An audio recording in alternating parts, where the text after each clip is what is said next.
And we were on the road with the Rough Riders. Joe Womack was our strength coach, and he was rooming with Ron Estee. I'm coming down the elevator with Joe Womack, and he is so mad. And I'm like, what's wrong, Joe? And he goes, you wouldn't believe what Estee did. He's in his underwear, and he emptied the minibar. Smarties and the Kit Kats, thinking it's free, thinking it was a gift basket. And Joe looks at me, it ain't fun.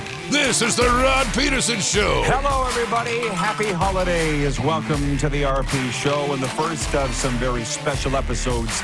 This week, it's RP here, as you can see, in the usual holiday environs, and that is sunny and beautiful South Florida. Darren Moose DuPont joins us from the beautiful Toronto, Ontario, Canada. And this is what we've gotten used to. This is, I guess, our fifth. Very hard to believe, Moose. Our fifth holiday season of the RP Show. We do best ofs this time of year. And you came up to me, what was it, a couple weeks ago, and you said, we need to come up with some best of shows. And producer Clark said 4 long segments. And I'm like, oh, my goodness, how are we going to fill that?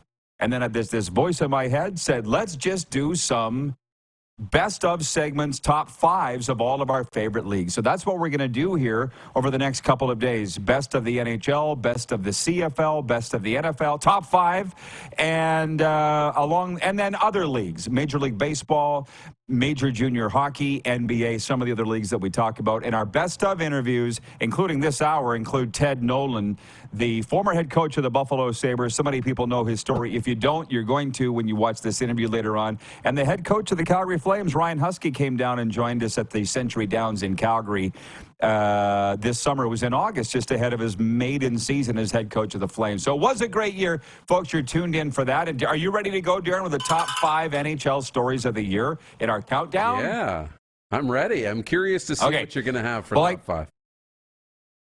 Well, to be honest, I kind of let this out of the bag just before Christmas that we were going to do this. I have my top 5 stories, but there's an honorable mention. And it's Mike Babcock being named the head coach of the Columbus Blue Jackets. And for those that don't know the inside on that, fired head coach of the Leafs. He never did an interview at all with anybody after being fired by the Leafs for 2.5 years until this very show. He came on to kind of tell his side of the Leafs story and then moved on, became the head coach of the U of S Huskies. And then news broke in June he is going to be the head coach of the Blue Jackets. They couldn't announce it until July 1st. That's when his Leafs contract ended. And then what did he, like, being paid for it? So I'm adding an honorable mention is my point. I didn't have him in my top 5, Mike Babcock in Columbus. And what did he last? A week? Players had a problem with him. I'm being facetious. Maybe 2 weeks, and Pascal Vincent takes over as the head coach of the Columbus Blue Jackets. You're going to see my top 5 in a minute, but with Mike Babcock being hired and then summarily fired before he even coached a game, being your top 5 NHL stories, or just on the outside like it is with me? Yeah, it's probably close because it was one of the dominant stories in the summertime. I mean, just wild, from the cell phone scandal of looking at photos, Boone Jenner's comments, the press release, the investigation, the social media heat. I mean, it was just wild, and he never got to get into camp and coach a game. It was, what was it, right before training camp that this all went down? Or very early on. So we'll never get to see what Mike Babcock in Columbus really could have been and what that team could have been. To be honest, it's kind of an ugly part of the year that I had blocked from my mind, because I remember at the time when we were going through all of this, I've known Mike since 1993 with the Spokane Chiefs when I first started interviewing him, and I was the voice of the PA Raiders, and he has been absolutely nothing but top-notch to me ever since. And I had his former players. I'm telling you, man, as people forget that I'm a hockey person first. I had his former players, one of which is my cousin, write me and say, you want nothing to do with this guy. He's a horrible person. I'm like, what do you want me to do? He's been nothing but great to me. And then on the flip side, I've had players support Babs and say to me, he didn't say anything that wasn't true about Mike Commodore, about Mitch Marner, this and that. I mean, overall, I don't think we know. Here's what I took away from the Babcock story before we move on. The power of social media and also Spittin' Chicklets and podcasts. Because Mike Babcock would still be head coach of the Columbus Blue Jackets if Paul Bissonnette, Biz Nasty from Spittin' Chicklets didn't blow the whistle on him. So the digital world and podcasts, that's how powerful they are. Now, yes, Biznasty is on NHL on TNT. He's Wayne Gretzky's close friend. I understand all of that. But it was Spit and Chicklets that brought Mike Babcock down. Do you think that's the moral in this story? Or the underlying theme out of it all? Yeah, I don't know about moral of the story. I think moral of the story is be a good person and nothing's. You should be okay, right? If you're doing everything good, above board. But you're right. It is a story that social media influence. It was a real lesson in influence, social media, and how much power podcasts and different personalities have. That story came out from Biz, and when he says something and those guys put something out, it carries a lot of weight and it travels fast. That story traveled really fast. Yeah, and it also told me the old school hockey coaches don't have the power anymore, and it's I'm done talking about this because it's only an honorable mention. Okay, Mike Babcock, hired and fired in Columbus, grand opening, grand closing. I know there's a lot of people watching right now saying, what's with that shirt, Rod? It's from a clothing brand here in Florida called Whole Life, Living the Whole Life. Mark Gundry owns and operates it. He's actually a football guy, but he put these shirts together. He knows I'm the Florida Panthers guy, and we have the Panthers podcast separate of this show. He goes, I'm going to do some shirts in Panthers colors, put the RP show logo on it. Bob's your uncle, and I thank him for that. Bob's your so my uncle? fifth story of the year in the NHL, my fifth story of the year in the NHL was Jay Woodcroft being fired as head coach of the Edmonton Oilers. That was on November the 12th. He was the first coach fired of the year. Now, as we got closer to Christmas, Craig Berube was fired. I actually thought DJ Smith of the Ottawa Senators would be the second coach fired, but it was Craig Berube in St. Louis, which I think caught everybody off guard. And then DJ Smith was fired just before Christmas on December the 18th. DJ Smith. So, but it starts with Woodcroft. He started a domino, if you will, the number 5 story. I honestly thought it was too soon. But let's be honest, the Oilers ripped off an 8-game winning streak since. Imperial Saskatchewan's Chris Knobloch's taken over. It was a surprise to me. How about you? Yeah, I don't know if I was surprised by it because something had to give. That start to the season for the Oilers was so bad. I mean, they were down at the bottom with the San Jose Sharks as one of the worst teams in the National Hockey League. So you knew something had to give. We all knew that it wasn't the coach's fault. Or we didn't think it was the coach's fault anyways, and they made the change and didn't get the immediate results that they wanted. It took a couple of games, but then they went on, an 8-game winning streak after that? So, maybe some fresh bloods, a new voice did help a little bit, but it was a very tumultuous start to the year in Edmonton. Yes, I'm moving on, and don't mind me. I'm gone to the big board here, Darren. It's number 4 of my story is Alex Ovechkin chasing 99. It is a big story, and if you remember when he passed Gordie Howe, and that's what I'm looking for right now, NHL all-time goals list, he did pass Gordie Howe. And do you remember when it was a little like Mark McGuire in the late 90s? I know you're old enough to remember that, where CNN and all the national networks would cut away from their programming and put it on the pitches on Mark McGuire if the Cardinals were playing in a game when he was going after the home run record and Roger Maris. They did that with Ovi, and he ended up surpassing Gordie Howe. And to be honest, it looked like he was only going to be a matter of time. Here it is. Gretzky's got the all-time record, 894 goals. Ovi now is number 2. 827, and he has been stuck on that for a long time, and he's passed Gordie Howe with 801. Gordie Howe, number 3. So basically, the number 4 story is Alex Ovechkin passing Gordon Howe for number 2 all time. It flips into, will he ever catch Wayne? But kudos to Alex. He's had a hell of a career.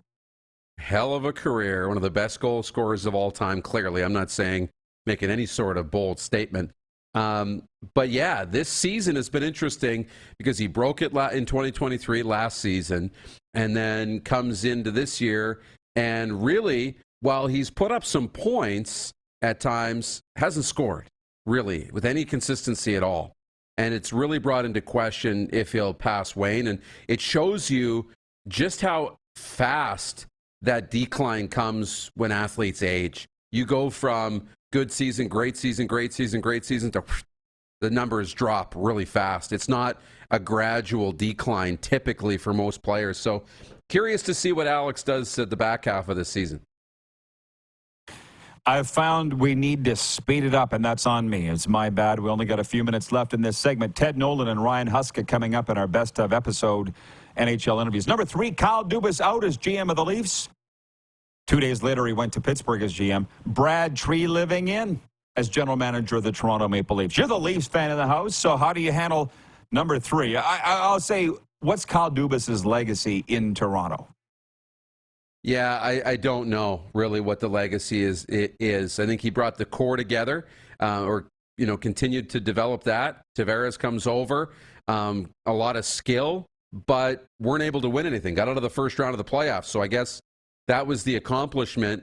Optimistic about the moves Brad Treliving made in the offseason with Bertuzzi, Reeves, and Domi coming over. John Klingberg won't finish the season. He's out with an injury, so I don't know. Not a lot's changed in Toronto, really. No, I'm with you. I guess largely good. I'm just not a Leafs fan. He probably will hang his hat on the fact that his team got them out of round 1 for the first time in over a decade. However, he got fired not that long after. So I guess it depends. If this Leafs incarnation wins the Stanley Cup this year, over the next couple, they can say it's the team that Dubas built, but I wouldn't hold my breath. Number 2, story of the year in the NHL, the Vegas Golden Knights winning the Stanley Cup. We'll couple that with the Florida Panthers making history on their run to the Stanley Cup final. But out of it all, the story is the owner, Bill Foley of the Vegas Golden Knights. When he got that team, he stood on the stage that night and in Vegas and said he would have a Stanley Cup, his franchise, within 6 years. And in year 6, he did it. And I'm sure all the other owners in the NHL are going, how'd he do that? Why are the gurus and the life coaches not using Bill Foley as an example for manifestation? It should be in every Tony Robbins speech, Grant Cardone, all the rest of these guys. Maybe they are. But, Vegas has had a lot of great years since starting the 6 years in the National Hockey League, culminating in a Stanley Cup win. They used great goaltending depth. Their leaders were their leaders. Jack Eichel, a big part of that. Mark Stone. What a story. And then the Panthers story on the other side. Didn't look like they were going to make the playoffs. It took till game 82 and Chicago Blackhawks helping them out a little bit for them to get into the playoffs. And look what they did. Rode it all the way to the final. Indeed. And Florida is making history. Everybody talks about Boston really choking in round 1. We can talk about Florida pulling off the all-time biggest upset in Stanley Cup playoff history. It was the largest point gap between two teams ever in a playoff series, which the Panthers won. Just a hell of a story, but this is my 3rd winter down here covering the Panthers, and none of it surprises me. I've told you this all along. Tremendous culture, great people. That's what happens with teams like that. And the number 1 story in the National Hockey League, and I'll have to say this is of the RP show, maybe not the world, maybe not everybody would agree, NHL.com, but it's Connor Bedard going number 1 overall to the Chicago Blackhawks, who won the draft lottery. And as much as the team sucks, I believe that they will be good in his time. There's no doubt. That's just the way that he is. How about you? Yeah, I'm all for Connor Bedard being the number 1 story. I mean, he is recognized everywhere. ESPN has been all about Connor Bedard. The sports networks, TSN, Sportsnet here, have been all about Connor Bedard. And let's go all the way back to, he was at the World Juniors at the start of 2023, lighting them on fire at the start of the year, and finishes it off in the National Hockey League as the best rookie. It's been a great year. Wish I had more time. We'll kick it around over the next couple of days, but those are our top 5 stories, ending with Connor Bedard, number 1 story in the NHL. You're not going to get much argument with that. When we come back, right, Clark, we're taking a break? Yeah, we'll start with our best of interviews of the year. Former Buffalo Sabres head coach and NHL Coach of the Year, Ted Nolan, joins us next. We're on the Game Plus television network, WQEE Radio in Atlanta, Apple Podcasts, Spotify, and YouTube Live.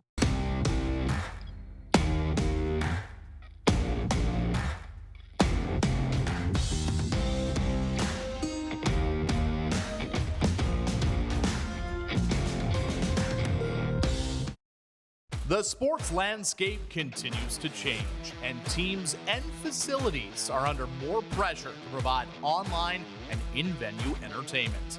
They need the right team to deliver their product. Look no further than IKS Live. We provide service across North America and produce the best fan experience across all platforms.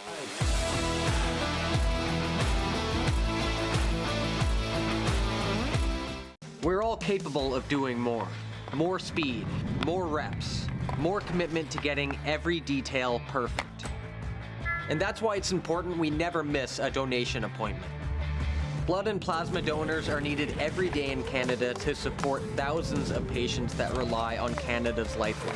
We're asking you to join the Hockey Gives Blood Partners for Life team. Join today by downloading the Give Blood app or book online at blood.ca/HGB. IKS Game Day wishes to congratulate the city of Estevan and Affinity Place on their brand new center ice display. This state-of-the-art score clock features 5 LED faces with full motion graphics, scoring integration, and our new Halo mounting system.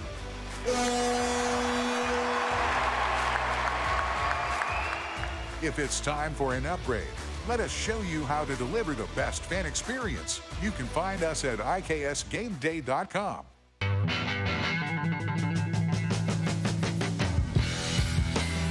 Did you know that you can help save a life? And you can start right now. Stem cells from male donors increase chances of positive outcomes for patients, yet they only make up 40% of our registry. Today, there are hundreds of people in Canada searching for their life-saving match. You can be a patient's best hope. Be a hero by registering with Canadian Blood Services Stem Cell Registry now. Does this look familiar? Your fans deserve an incredible arena experience. It's time for an upgrade. Stunning graphics. Revenue opportunities are just the beginning with our in-venue display systems and scoring technology. Let us help you find the best solution for your facility. EDG, always delivering the best fan experience.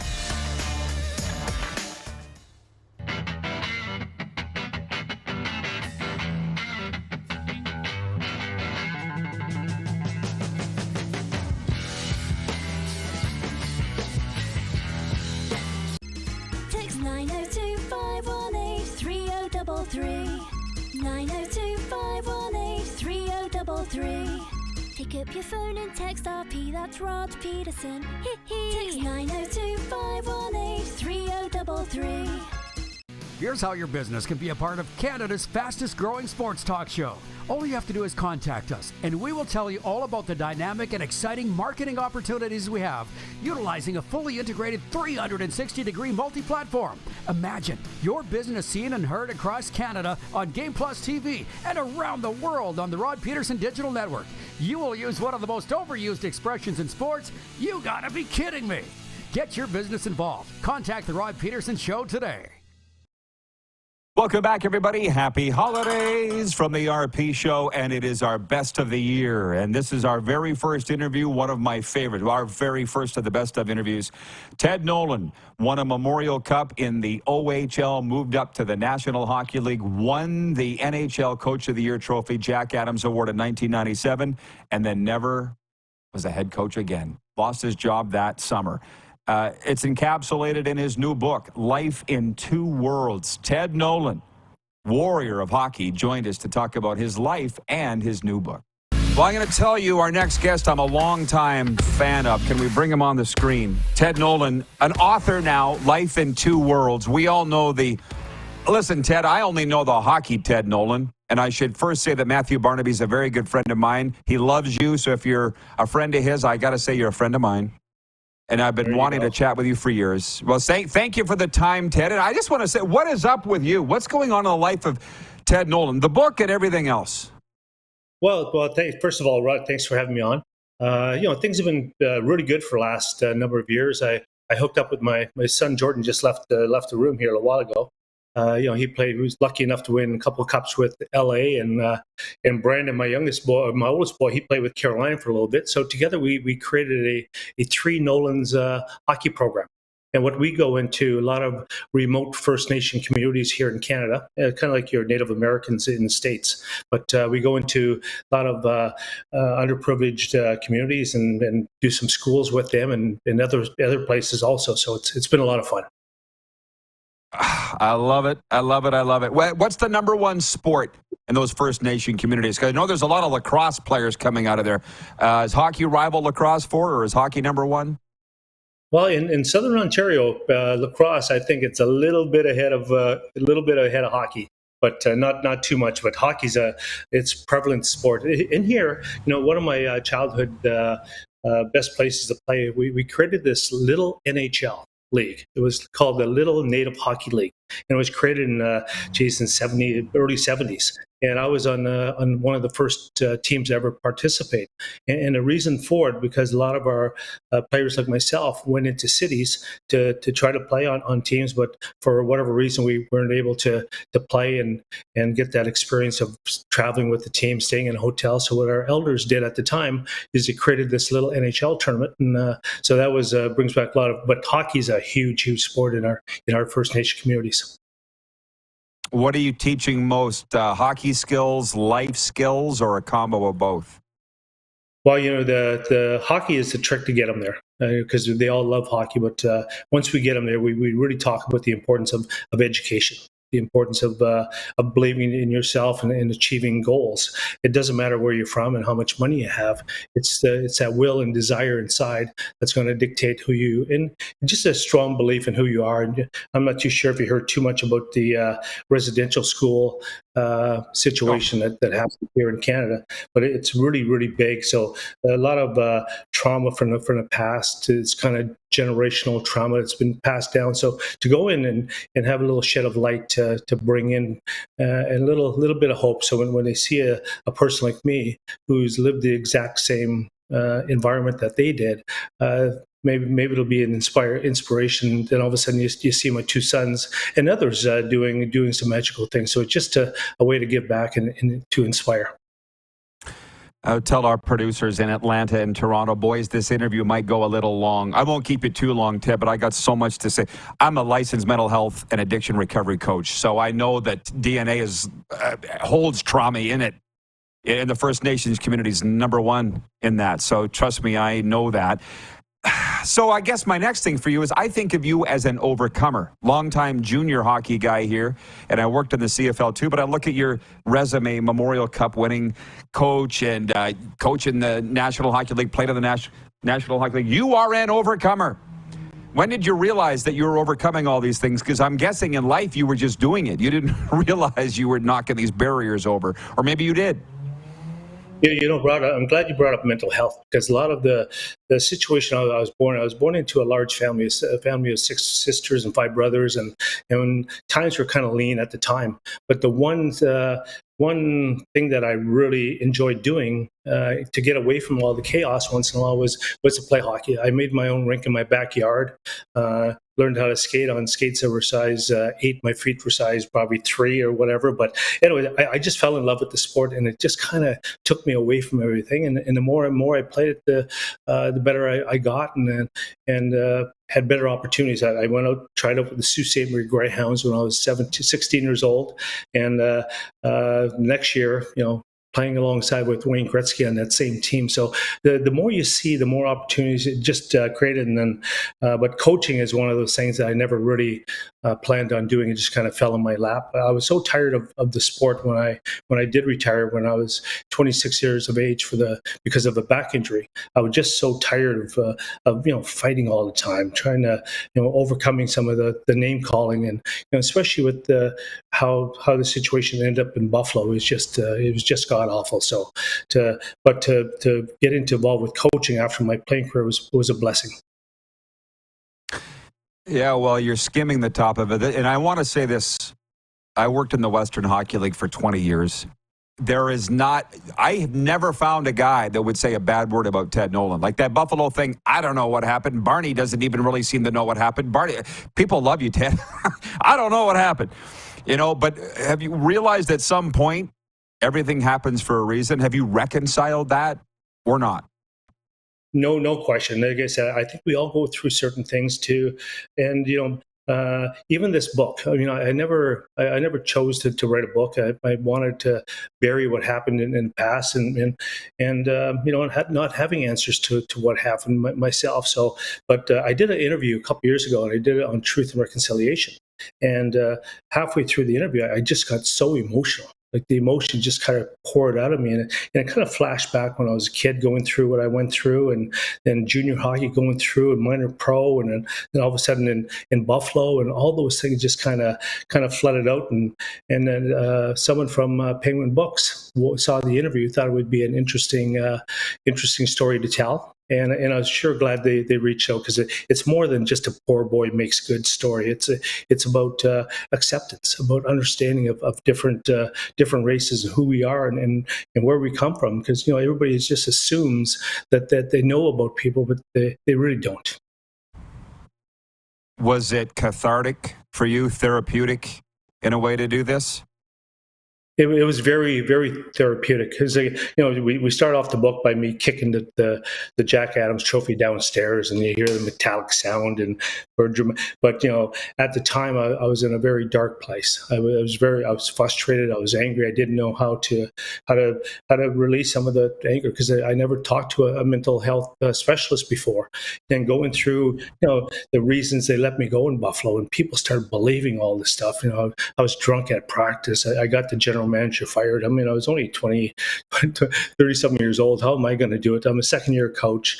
Those type of things just it really. And I turned down a 3-year contract, and so I just held all this stuff in, and I knowing it's all untrue. So when they wrote me, so it was a great therapeutic thing to release and say, no, I didn't turn down a 3-year contract. No, I didn't get the general manager fired. No, I didn't show up to practice drunk. So it was just very therapeutic. And that one probably hurt the most, Rod, is the drunk at practice, because it's kind of derogatory against our people that were drinkers. And my mother was tragically killed by a drunk driver when I was only 21 years of age. So I spoke out against drinking and drunk driving and all that stuff. So to hear that comment, that's one that probably hurt the most. I don't know why people say these things, and we have no control over them, obviously, but they do so much damage. And you asked if I knew about the residential school thing. I knew about the Cowessus, which is 40 miles outside of Regina, but when the Kamloops came up, I was golfing the next day with Chief Edmund Bellegarde, and he was on the tee, and I turned and I said, Edmund, did you know? And he looked at me, he goes, I knew. They knew. You know what I mean? Did you know? We knew. This stuff? We knew about it. So, that's why, even to this day, I'm very sad. I don't speak our language fluently. I know enough to get by, but our parents didn't want to teach us the language, because they didn't want what happened to the kids who spoke the language, what happened to them. We've heard so many horrific stories what happened at the residential schools. So they really took a back seat on really trying to protect us. And so that still hurts. But, just some of the stories that we heard over and over again our whole lives. And then finally, when the truth started coming out, now the rest of the world is really starting to realize what happened at these institutions. You can't even call them schools. But whatever happened to them, I went to a day school, and the day schools was probably just as bad, but we got to come home at nighttime. Well, I've done extensive work with the First Nations community in mental health and addiction recovery. So, you get my number, please, Ted, from your PR person or our producer. And if you need anything, you let me know. And I cannot wait to get my hands on this book. I mean it, man. I can't find anybody that would say a bad word about you, Ted. So I hope things are good, and I really appreciate the time today. Oh, Rod, right now is probably the best I've ever felt my entire life, as far as mentally, and just getting over it and speaking to some people from the mental health. It's a real tough situation to go through. But the bottom line, when I put that pair of skates on, the only thing I want to do is just play. And when I started coaching, the only thing I wanted to do was coach.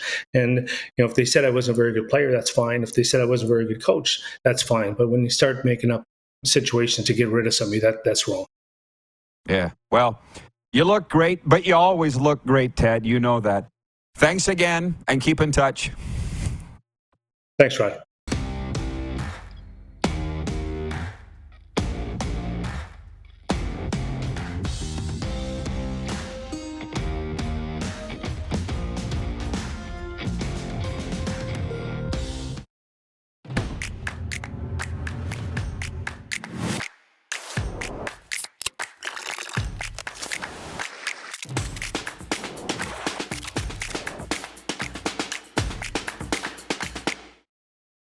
IKS Game Day wishes to congratulate the city of Estevan and Affinity Place on their brand new center ice display. This state-of-the-art score clock features 5 LED faces with full motion graphics, scoring integration, and our new Halo mounting system.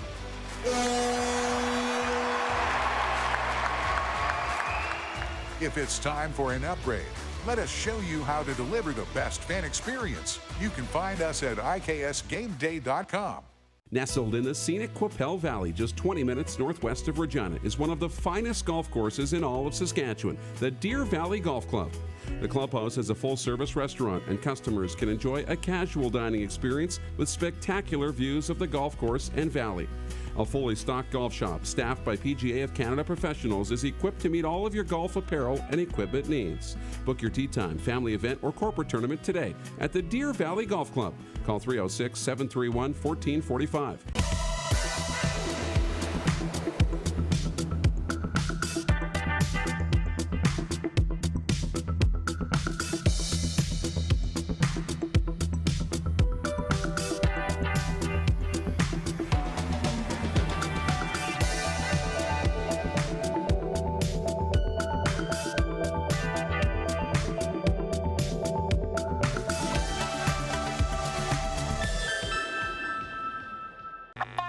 Does this look familiar?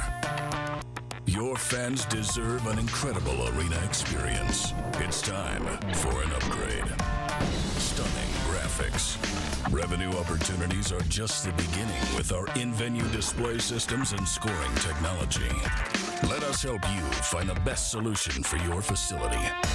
EDG, always delivering the best fan experience. We're all capable of doing more. More speed, more reps, more commitment to getting every detail perfect. And that's why it's important we never miss a donation appointment. Blood and plasma donors are needed every day in Canada to support thousands of patients that rely on Canada's lifeline. We're asking you to join the Hockey Gives Blood Partners for Life team. Join today by downloading the Give Blood app or book online at blood.ca/HGB.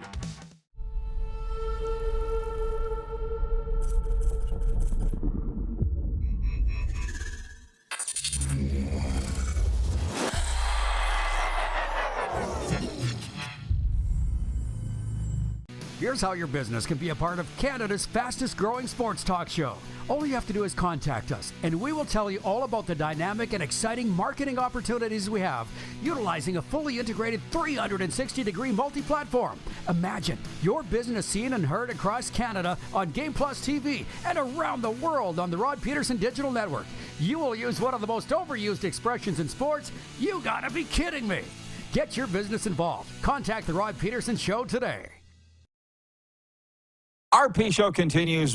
Best of the year. Happy holidays, everybody. And hour one for the hockey fans. Isn't this a treat for you? We've done our NHL top 5 stories of the year. You just heard from Ted Nolan. And now, how about our good and longtime friend, Ryan Huska? One thing I love is the ties through hockey. And Ryan and I have been friends for a long time. Yes, this is his rookie head season as the head coach of the Calgary Flames, but he's the only guy in the world that's won 4 Memorial Cups, 3 as a player with the Kamloops Blazers and 1 as a head coach with the Kelowna Rockets, or at least on that staff with Kelowna. We sorted it all out with Husk when he joined us down at Century Downs in Calgary in August. We're so pleased that Ryan Huska would find the time to join us down here, the new head coach of the Calgary Flames. And Husk, welcome to the show. I got a nice welcome here, it looked like, when you walked in. Very nice. Thank you for having me, Rod. How has your life changed since becoming the head coach of the Calgary Flames? Not too much, honestly. Is that right? The people here are great. I think there's times where you go out now where you get recognized a little bit more, for better or worse. But not much. I mean, that's one of the great things about Calgary. They're a very passionate fan base. They really love their team, but they also have a tremendous amount of respect for people's privacy and their own time. And I found that really cool about the city. But other than maybe putting a little bit more work in the preparation side of things, there's not a ton that's changed as of yet.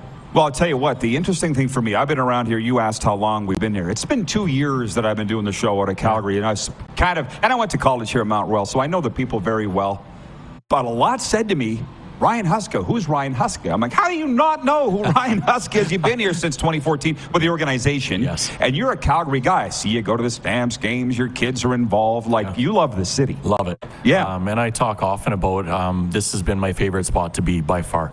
There's a lot of great things about it. It's a big city, but it's got the small city feel. And I think as someone that's had a young family that was able to grow up here, I don't think there's a lot of cities around North America or NHL cities that match Calgary and what it has to offer. So it's a tremendous place to be. Well, it's a perfect fit. And before I talk about the task in front of you, this has just been gnawing at me. Your hockey DB says you're from Cranbrook. Are you like a Steve Yzerman, born there but left 5 days in, or are you a cranny guy? No, I'm a Steve Yzerman guy. Oh, you are? So I think I was 4 years old. My dad got transferred. He was an RCMP member. He got transferred to Trail. So I always say my hometown is Trail, BC. Okay. So that's where I grew up until I left to play hockey in Kamloops. Okay, so not too far away then at least. No, we're close. Kootenay kid. Yeah, exactly. So now I've been watching this Flames thing, and you've always been not a under the radar guy, but a quiet guy, if I'm fair in saying that. I mean, and we were with the Team Canada 2012 World Juniors. But when you were introduced as head coach of the Flames, you just let it rock in terms of your personality. Yeah. And I thought that was awesome. Well, thank you. I think for me in this position, because I didn't have the background that a lot of other head coaches would maybe have, whether it's a playing career or a lengthy coaching career, I had to work my way up through a lot of different channels. And I knew that was going to be part of my process to get eventually to this point. So I had to do a lot of learning along the way. I had to do a lot of listening along the way. And I think at times maybe that's why I would come across a little quieter and behind the scenes as maybe some other guys. But I felt like that was part of my development and who I was and how I had to get myself to the point where I could be considered for head coaching jobs. Sure, but you were saying some funny things. And I listened to all the interviews. I'm like, Ryan's funnier than I thought. Too. That's what I say about letting your personality out. Yeah. But your story about Colin Pedersen and when you came through as a kid with your minor hockey team, would you relate that here? That kind of told the world how important this job is to you. Yeah, absolutely. Well, I think that's the Western Canada thing. I grew up in BC, and we spent summers here in Calgary. My uncle used to live here, so we would come every summer. I would go to Callaway Park. Very familiar with the city, the zoo, everything that young kids' families did, we would do in Calgary. So we were very familiar with the city. And as a young hockey player, when I had that opportunity to have breakfast with those two guys, Joel and Colin, I thought it was the coolest thing ever. And how did that come about that you got to have? Our team won a contest in Trail. I don't know how we did it. I can't even remember what the contest was, but our coach and general manager signed us up for something, and we obviously had to either sell something or do something. Right. But we won, and we got an opportunity to have breakfast with two members of the Calgary Flames at the time, which for small town boys was the coolest thing going. And it's something that I've never forgot, and it's always been a reminder for me that no matter where you are in life or how you end up, you always give back. And the Flames alumni in Calgary are probably second to none, I would say, for the amount of things they do and how they put themselves out there for their community. It's pretty awesome. Not just NHL, but pro sport. Those boys are going every day. All the time. I can't believe what they do. So then to return and be the head coach of the Flames with that, what were you, 12 when you had breakfast? Did you say Pee-wee? Adam, so I even think younger. It's like 9 or 10, whatever that would be. Right, so just a huge honor, and I know you're a humble guy, so I won't. We all know how big of a job it is and how proud he is to have it. But then, as you know, I'm friends with a lot of the organization. They said the players really wanted you in there. They went to bat for you.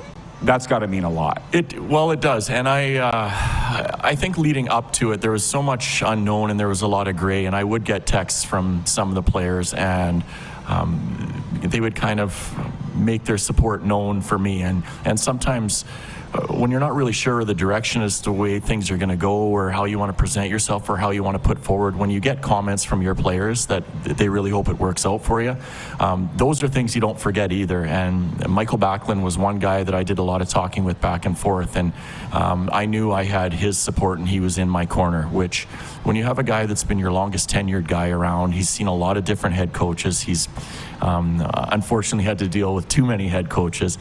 It was something that was special to me, and I appreciated it, and I made him know that, and I think it just gives you the confidence that, hey, I am ready for this job, and this is the time for me, and we're going to make things work here.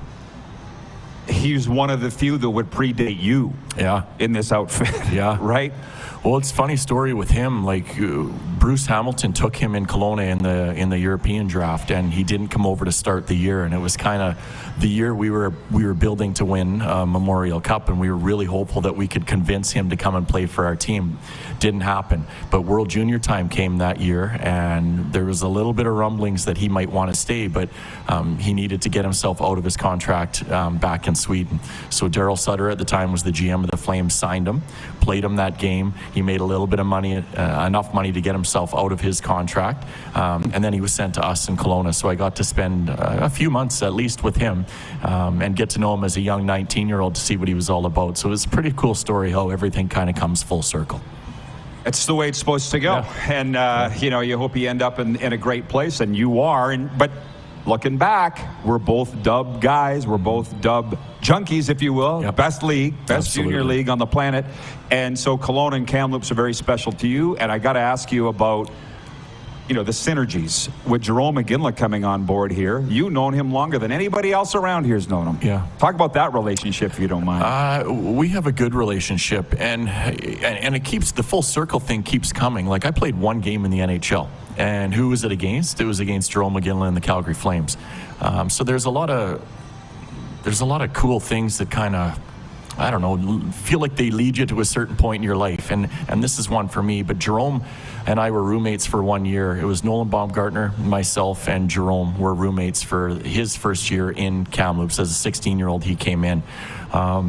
So we have a pretty good relationship for sure, and you stay in touch along the way. And it was really neat to see how involved he was right away and how into it he is. And the conversations that you have with him about our prospects, our players, the direction he thinks the team should go, he's in it.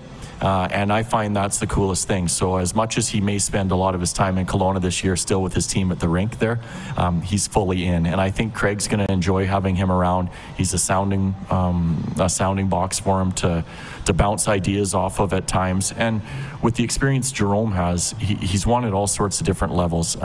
He understands the game in a different way than maybe someone else might because of the level that he was able to achieve or attain as a player. So he's a huge asset for our team and just someone I think that's going to help make our team and our organization much better. What do you think made him want to get into it in this capacity now? One, I think Connie. If Connie wasn't the general manager, I'm not sure. It might have been a harder sell for him to come back. But he's got a great relationship with Craig. They were line mates for a lot of years. And I think they have that type of relationship where they can say, no, you're an idiot, or yes, I agree with you, I'm not doing that.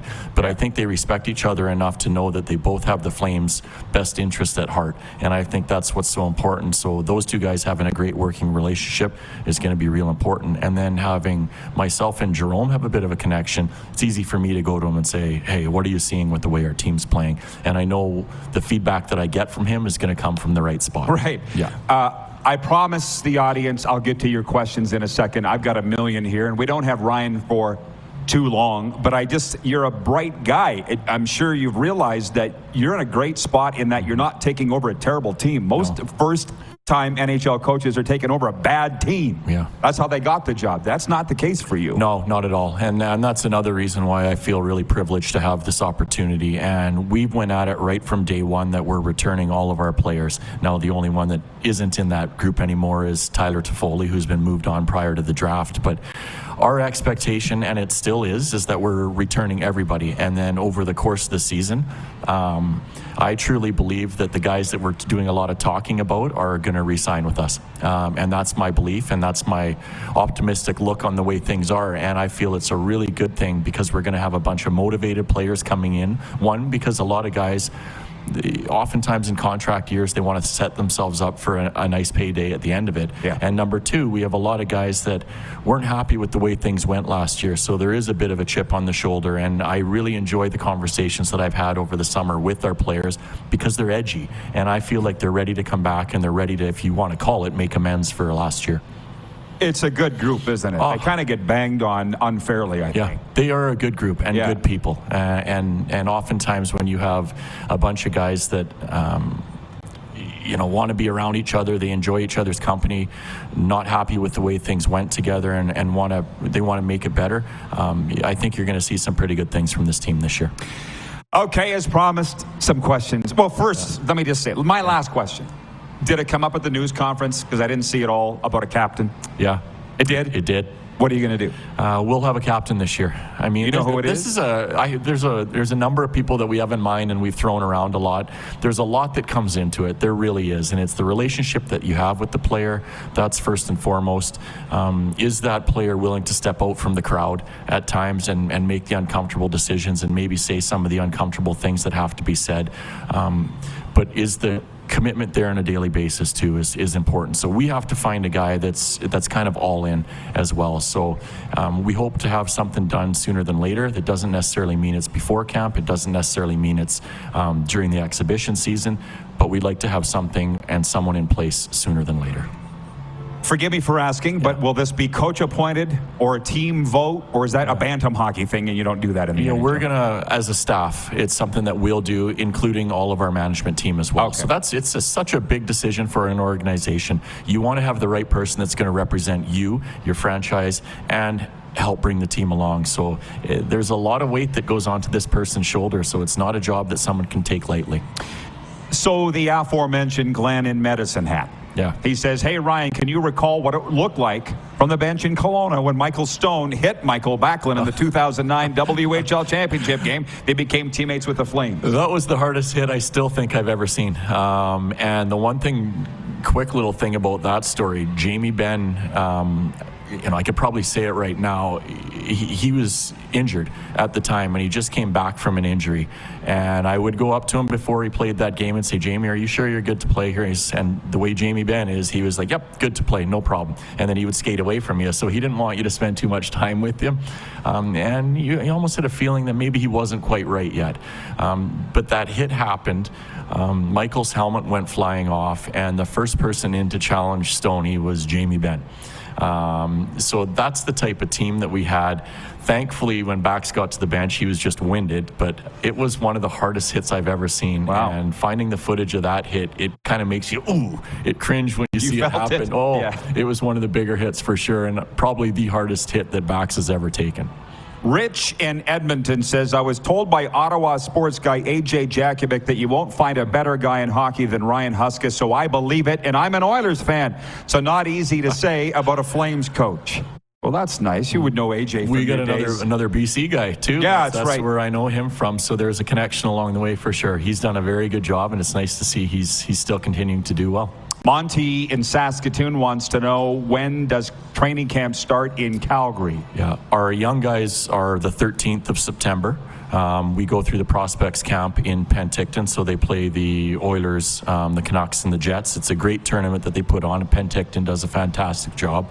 And then our players here are testing on the 20th, and then we're on the ice on the 21st, and then it's off to the races from that point. Roger in Calgary says, Ryan, can we see a fourth line speed/rookie line versus a traditional checking line? Have you got a... Yeah, I don't necessarily think that is the line that's going to be made up of all younger players, but what I do envision is having the younger players sprinkled throughout if they're ready for it. I think that's something that's important, but when you look at today's NHL, and this is a great question, a lot of the fourth lines that you see nowadays are guys that are they're not your prototypical tough guys that they used to be years ago. They're guys that are edgy and they're hard to play against, but they can all skate. And that's one thing that we'll try to do is put together a line that nobody likes to play against because they're always in your face.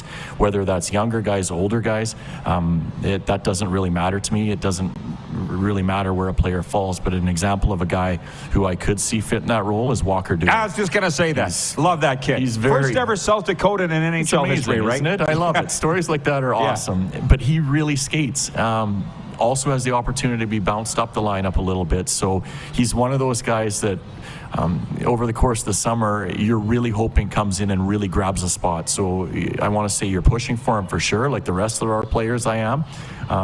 But you want them to come in and say, yeah, this is my time. I'm not being sent somewhere else this year. I heard he's got far more sway in your room than a guy his age should. Yeah. That the guys love him that much. And I think with Walker, maybe the way you described me a little bit, he's like that? He's very quiet. He doesn't say an awful lot. He doesn't ruffle feathers. He comes to work every day. And then as he spends more time, you start to see a little bit of his personality come out. So I have a lot of time for him, for sure.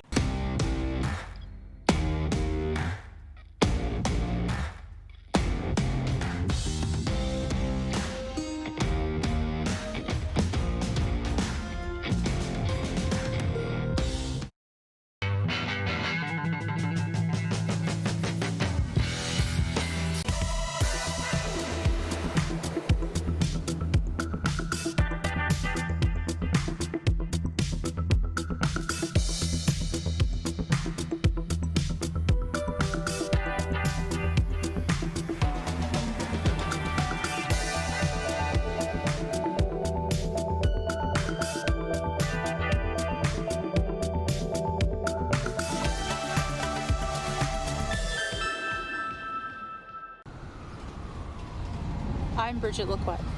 I'm a First Nation Olympic silver medalist, and I'm proud to represent Indigenous hockey players across Canada. Each year, hundreds of Canadians need a stem cell transplant from an unrelated donor to save their life. Anyone can have a hard time finding a stem cell match, but for Indigenous peoples, it can be even more difficult because just over 1% of prospective donors on Canada's stem cell registry are of Indigenous backgrounds. Be a hero. Join me in Hockey Gives Blood in helping to make a life-saving difference to those in need. Register today at blood.ca/beahero.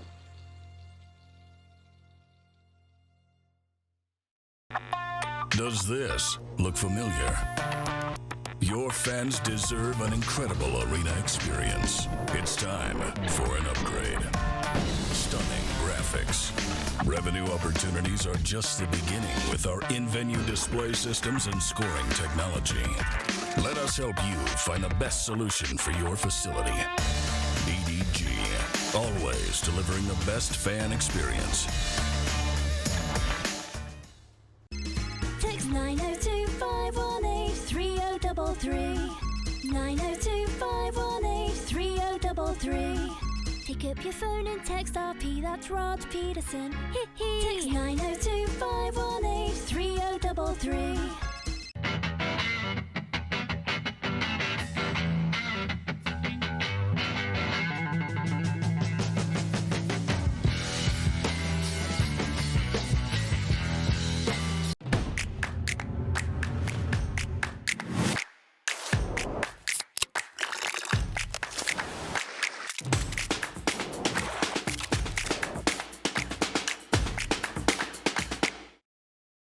We're all capable of doing more.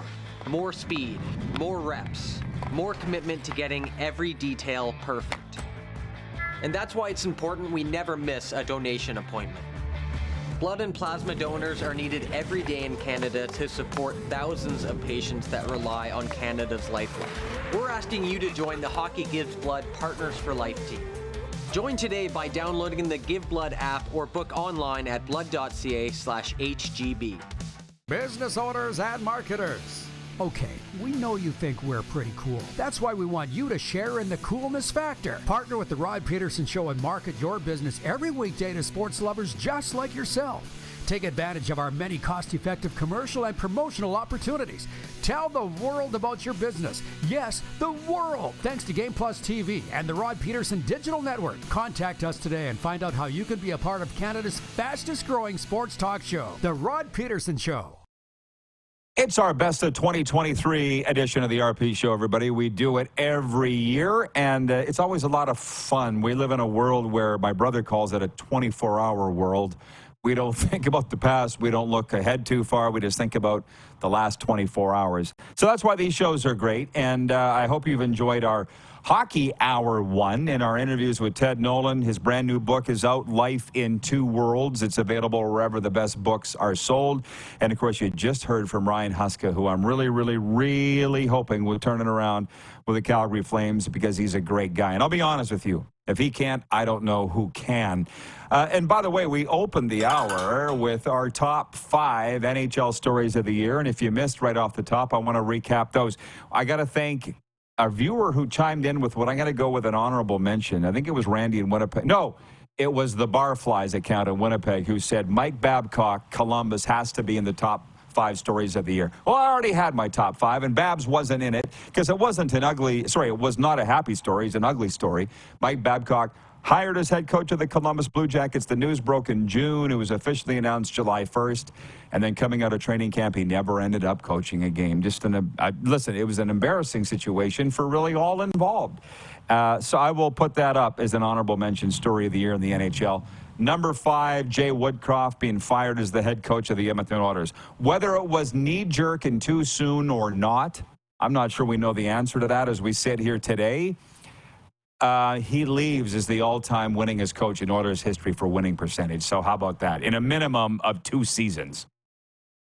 Number 4, Alex Ovechkin chasing number 99, Wayne Gretzky. The 4th story of the year in the NHL is Ovi surpassing Gordon Howe with 801 goals. Gordy had it. Ovi sits at number 2 with 827 goals. Gretzky, number 1, 894. Our number 3 story revolves around the Toronto Maple Leafs, of course, because we air on a Toronto television station, Game Plus, or at least anchored out of there. Kyle Dubas fired. Brad Treliving replaces him as general manager of the Toronto Maple Leafs.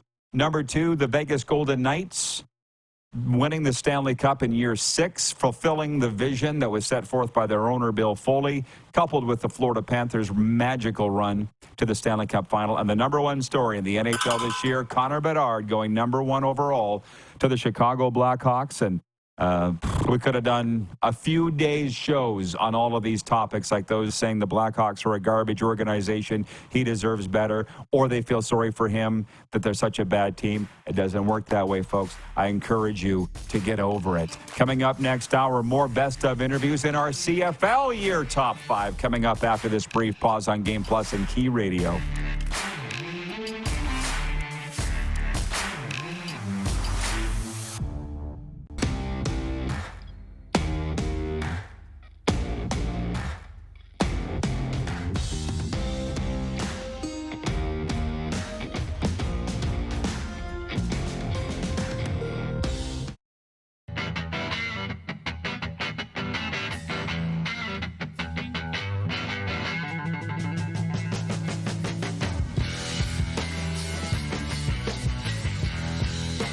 We're all capable of doing more.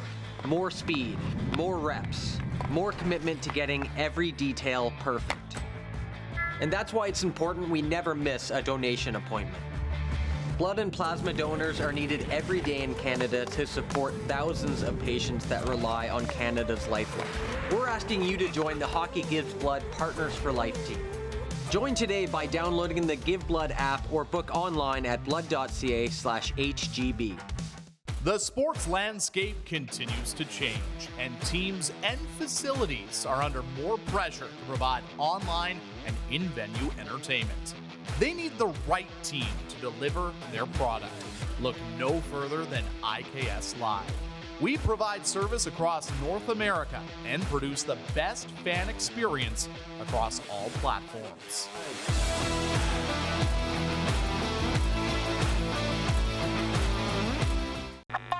Does this look familiar? Your fans deserve an incredible arena experience. It's time for an upgrade. Stunning graphics. Revenue opportunities are just the beginning with our in-venue display systems and scoring technology. Let us help you find the best solution for your facility. EDG, always delivering the best fan experience.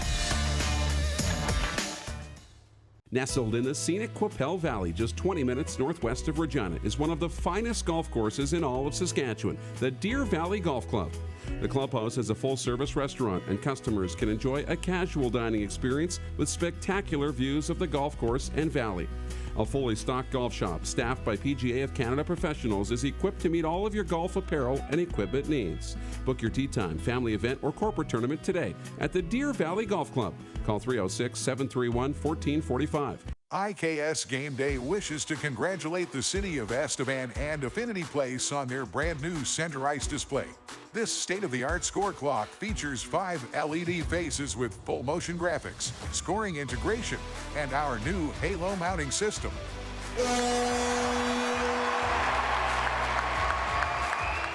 If it's time for an upgrade, let us show you how to deliver the best fan experience. You can find us at iksgameday.com. Text 902-518-3033. 902-518-3033. Pick up your phone and text RP, that's Rod Pedersen. Text 902-518-3033. Business owners and marketers. Okay, we know you think we're pretty cool. That's why we want you to share in the coolness factor. Partner with the Rod Pedersen Show and market your business every weekday to sports lovers just like yourself. Take advantage of our many cost-effective commercial and promotional opportunities. Tell the world about your business. Yes, the world. Thanks to Game Plus TV and the Rod Pedersen Digital Network. Contact us today and find out how you can be a part of Canada's fastest-growing sports talk show, The Rod Pedersen Show. And we were on the road with the Rough Riders. Joe Womack was our strength coach, and he was rooming with Ron Estee. I'm coming down the elevator with Joe Womack, and he is so mad. And I'm like, what's wrong, Joe? And he goes, you wouldn't believe what Estee did. He's in his underwear, and he emptied the minibar. Smarties and the Kit Kats, thinking it's free, thinking it was a gift basket. And Joe looks at me, it ain't fun. This is the Rod Pedersen Show.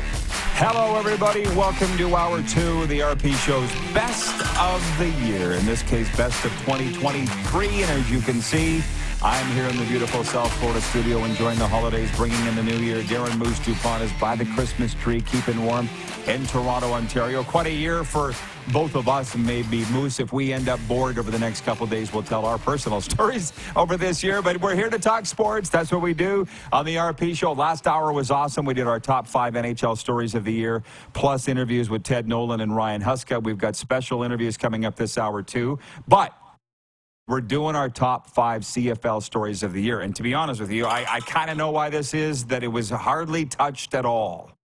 Because my NHL top 5 changed. My NFL story, which we'll do tomorrow, was all over the place. But the CFL was actually pretty easy. Are you ready to go? Yeah, I'm ready. Okay. I'm going to leave the honorable mention to the end because it was an actual tweak there. I had it as my number 3. I moved it because something else came in. Our 5th overall story, I had written down initially Cody Fajardo's fallout in Saskatchewan, but then my mind reminded me, we actually put that in our best of last year in our top stories of the year. Cody's fallout in Saskatchewan, which kind of tells me it's over. When CFL free agency opened on Valentine's Day in February, Cody signed with Montreal. And if you remember, he drops all his big news right here. Cody Fajardo. He came on this show and said 6 teams expressed interest in him. And to be honest, some people scoffed. Cody might have seen that on his social media. I don't know. But one of those was obviously the Montreal Alouettes, who gave him the best opportunity. He signed a 2-year contract and went on to win a Grey Cup. Cody Fajardo signing in Montreal was my number 5 story. What do you remember about that? Yeah, I remember being shocked because I've said this a few times. I didn't think that Cody and Jason Moss, when they were offensive coordinator and starting quarterback in Saskatchewan, I didn't think they were on the same page. I didn't think they were a fit for each other. I didn't think they worked together. And here we realize that Jason Moss gets hired as the head coach and signs Cody Fajardo right away. You know, Danny Machocha's the GM. I'm like, wait a second. What I was looking at and reading into with body language and stuff, not the case. There was more going on in Saskatchewan than those two not getting along. And obviously we saw what happened. Well, to be honest, when you said that you thought they didn't get along, I was hoping you didn't fall for the narrative that was out there that they didn't get along, because I felt like somebody put that out there. But no, you clarified at the time, and you just did. It was from the body language on the sidelines and so forth. But as you know, as I often say, as a guy that's been in sports my whole life, do you not have spats with your family? Do you not have spats with your friends? Spats are going to happen on the sidelines too, right? But, fans just don't expect that that's going to happen. So number 5, Cody Fajardo signing in Montreal. Number 4, Nathan Rourke, the CFL's most outstanding Canadian from 2022, signing with the Jacksonville Jaguars. Touching off, I don't know how long the tour was that he had of NFL teams, but it ended in Jacksonville. And now as we followed his rookie season this year in Jacksonville, I'd kind of think that he doesn't regret it, but he hasn't played. He hasn't taken a snap in Jacksonville. He was replaced in BC lickety-split by Vernon Adams Jr., who led them to a second-place finish and home field in the playoff game. They just can't seem to get by Winnipeg. But Nathan Rourke to Jacksonville. What do you remember about that story? Yeah, a great story and a big year for Nathan Rourke.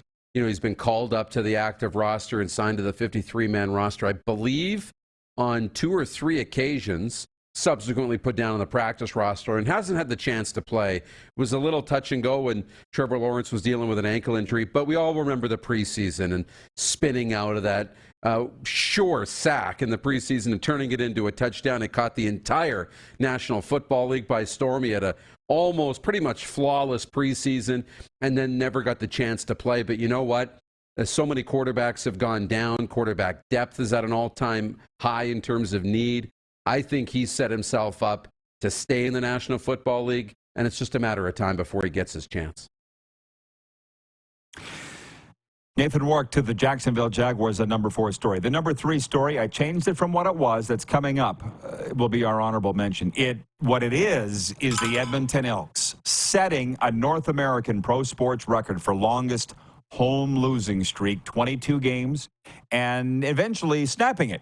They did it in August when they beat the Ottawa Red Blacks at Commonwealth Stadium 30-20. I don't really remember where I was, but I know that I was in Canada. I want to say I was watching it at Century Downs in Calgary, where we spent the summer.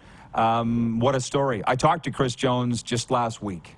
The contents of that conversation will remain between us, other than to say it's been a stressful 2 years. Let me tell you, in Edmonton, for a variety of reasons. He had a massive mess to clean up. He inherited that home losing streak, Darren. It didn't all start on his watch. That was quite a story. It's our number 3 story in the CFL. Quite a story. I remember back in the summer, I believe, did I host one episode of the RP show? And Rash Madani came on and called Taylor Cornelius a dark horse for MOP in the Canadian Football League, the Elks starting quarterback. And I think we all were, had high hopes. He's very athletic, had taken a step forward a little bit last year and thought this would continue. Well, it went right off a cliff, right off the hop, and it never got better till they turned to Trey Ford at quarterback during the year. It became one of the more exciting stories, the Elks, as they snapped that streak and started putting a few wins together late in the year. We thought, could this team sneak into a playoff spot and go on a crazy run? Well, that never happened. But I think we're excited to see what kind of Elks team hits the field in 2024. Well, yeah, I would like to think that their tough days are behind them, but you never really know in pro sports. And there's a lot of rumors coming out of Edmonton that the longtime community-owned team is going to end up being privately owned by 2025. Their color commentator, Dave Campbell, came on this show and said that. So Edmonton, very interesting to watch. What is for sure, but there's a lot of unknowns there. What we know is it's sad what's happened, because I am of the era of going to games in Edmonton, whether as a fan or broadcasting them, 35,000, 40,000 plus in Commonwealth, not unheard of. And now to say that they even had 20,000 for games is an outright fib. Number 2 story in the Canadian Football League in 2023 was the Saskatchewan Roughriders firing head coach Craig Dickinson. For a lot of reasons, that's the number 2 story and the second highest story in the CFL, because it's the only job that was open this offseason in the Canadian Football League. 8 coaches kept their jobs. The 9th, Craig Dickinson, did not. So I don't think you would argue it being number 2. He's a friend of both of ours. He will be on this program in 2024. I don't have many doubts of that. He leaves with a shine that up, that plaque, 2019 Coach of the Year in the Western Conference. Led them to a 13-5 record, I believe, which was tied a franchise record. Craig Dickinson had a lot to be proud of. Wasn't enough to keep his job. Your thoughts on the number 2 story in the CFL this year? Yeah, it wasn't enough. Unfortunately, dropping those 7 games of the year, the final 7 games, the last 2 years, and being on the outside looking in eventually was the end of it. But he does have a lot to be proud of. There was some good years in Saskatchewan where they got really close. You go back to the goalpost, the doink for Cody against Winnipeg, where they were that close to maybe getting into the Grey Cup. So, yeah, I mean, it was a huge story. You're right, it was the only coach opening, so every name under the sun was put out in terms of possible coaching replacements, from Milanovic to Henry Burris as a possible coach, Buck Pearson, eventually Corey Mace getting the job. I mean, I maybe would couple it with the shuffling that happened in Hamilton. But that really wasn't an opening and a job search. They knew what they were going to do: appoint Scott Milanovic, move Orlando Steinauer to director of football ops, and bring in Ed Hervey as the GM. So, yeah, I think that whole situation in Saskatchewan worthy of the number 2 story. The number 1 story is not a surprise to anybody. People guessed it when we teased it prior to Christmas when we were doing the live show, and that is the Grey Cup. The 110th Grey Cup in Hamilton. And to be honest, it was a hell of a game. I've said it for years. People will remember that and maybe they don't, I was the voice of the Saskatchewan Roughriders for 20 years. I know the league pretty well. Started covering the league in 1991. They always shine at Grey Cup time.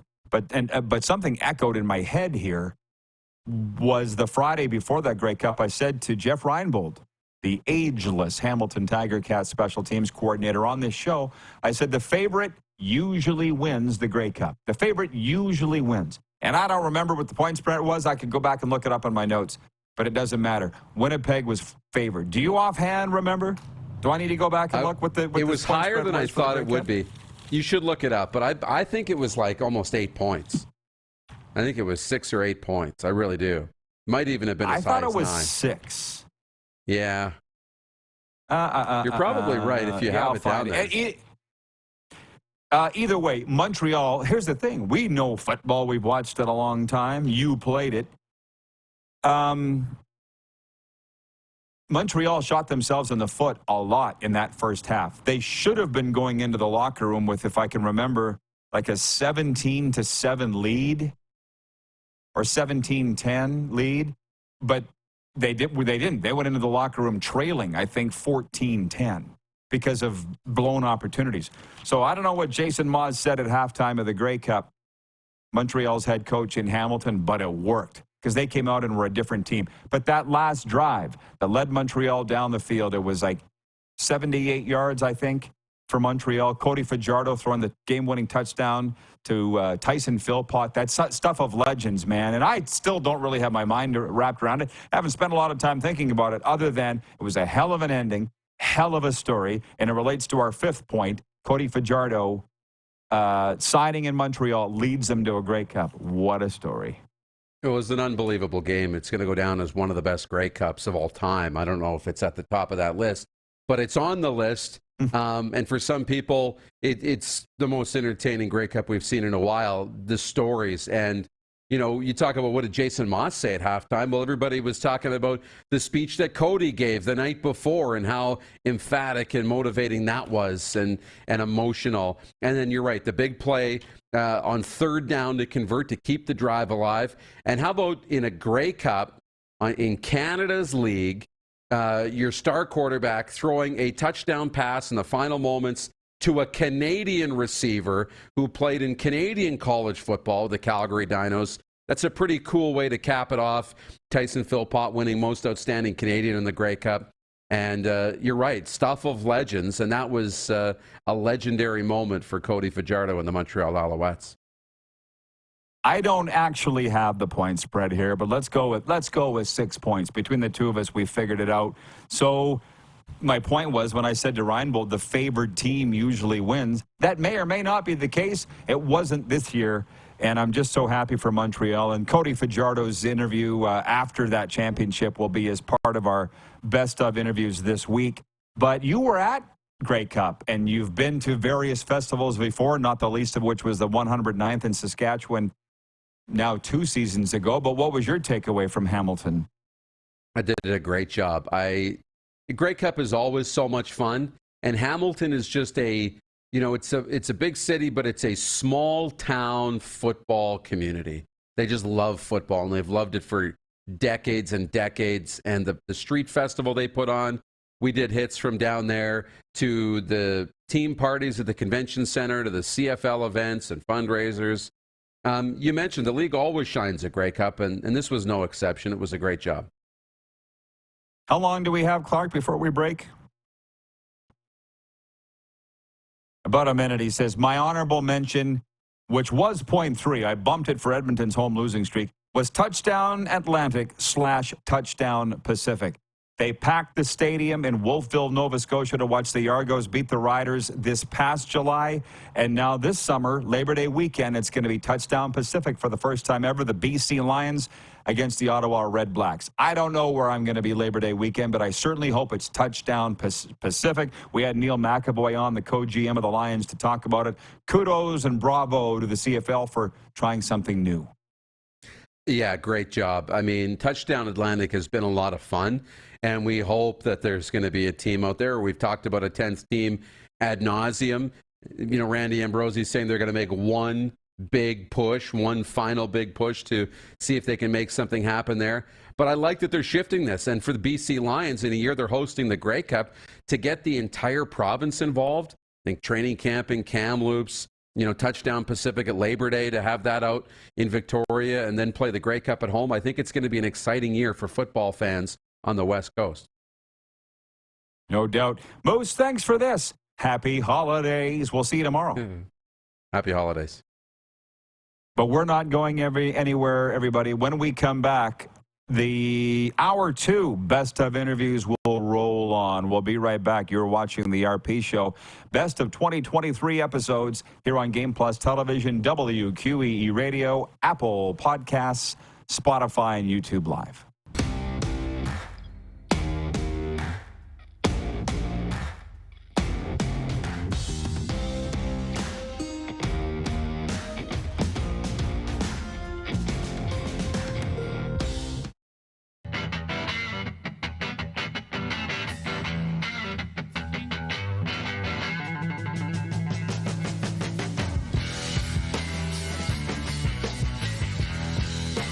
The sports landscape continues to change, and teams and facilities are under more pressure to provide online and in-venue entertainment. They need the right team to deliver their product. Look no further than IKS Live. We provide service across North America and produce the best fan experience across all platforms.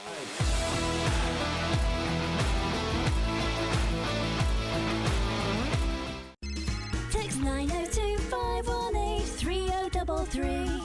902-518-3033. Pick up your phone and text RP, that's Rod Pedersen. Text 902-518-3033.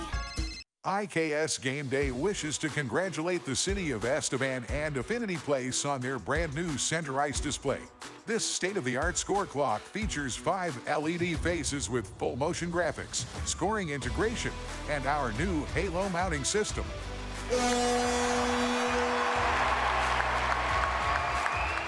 If it's time for an upgrade, let us show you how to deliver the best fan experience. You can find us at IKSGameDay.com. Nestled in the scenic Qu'Appelle Valley, just 20 minutes northwest of Regina, is one of the finest golf courses in all of Saskatchewan, the Deer Valley Golf Club. The clubhouse has a full-service restaurant, and customers can enjoy a casual dining experience with spectacular views of the golf course and valley. A fully stocked golf shop, staffed by PGA of Canada professionals, is equipped to meet all of your golf apparel and equipment needs. Book your tee time, family event, or corporate tournament at the Deer Valley Golf Club. Call 306-731-1445.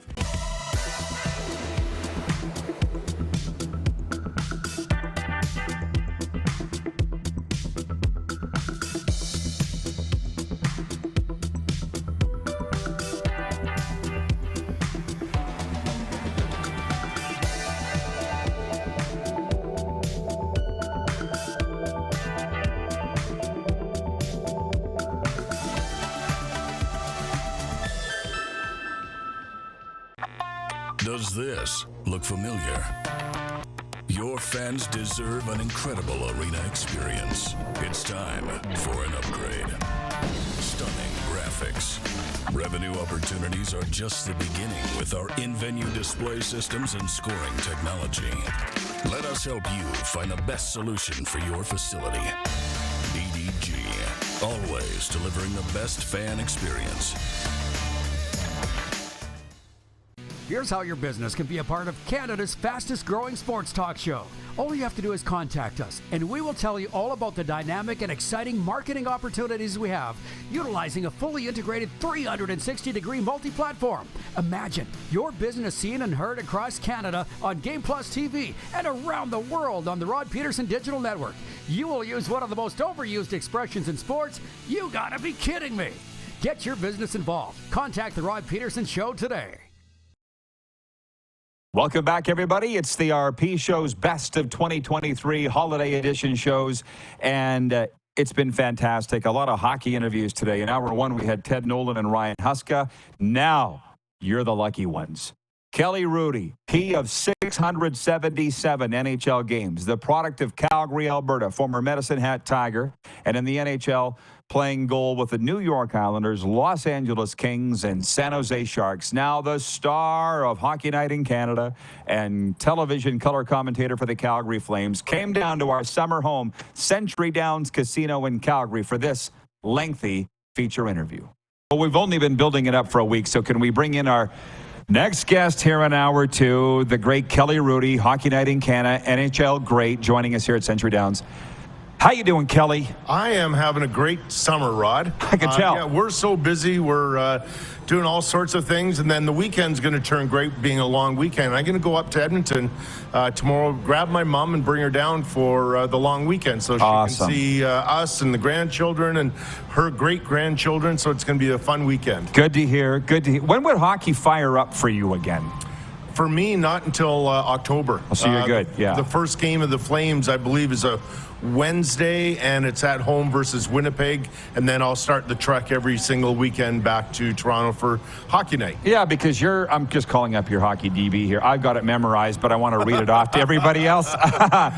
You'll know it more than I do then. Yeah. Well, because, you know, the thing is, as we get a little older, yes, and you are looking fantastic the older you get, you're going to be like Cherry in that people are only remembering you as a broadcaster, not a player. Oh, I would think most people only know me as a broadcaster, right? Like, it's been a long time. Maybe. What is it, 24, 25 years since I've retired? Something like that, right? Like, it's been a long, long time. It's hard to imagine. I remember when I was nearing, I played pro hockey for 17 years. I remember when I was nearing that as a broadcaster, and I'm thinking, seriously, I'm going to be a broadcaster longer than a player, because I never envisioned that, right? Nobody does. You know, what did they say? When I first got into broadcasting, somebody told me, if you ever have a 10-year career, it's a miracle. And so, and you know it, right? I guess it's a miracle. Yeah. Miracles in many ways. I'm looking at this, Kelly, and I just think of you, that Medicine Hat Tiger. Yeah. I mean, just a hockey fan here, right? But you do have a Stanley Cup with the Islanders, correct? Well, I was a spare.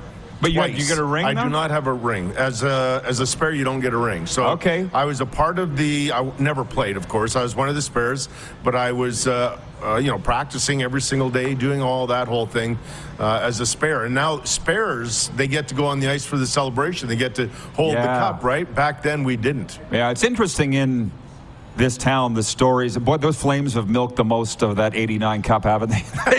Why wouldn't you? They have to. Yeah, exactly. Tim Hunter comes and talks about how he wasn't in uniform when the night they won in Montreal, and he was a healthy scratch, but he was, was able to lift the cup and so forth. But yeah, with Kelly, Islanders, Kings, Sharks, and one game with the Phoenix Roadrunners. That was a disaster. So I'll tell you the story.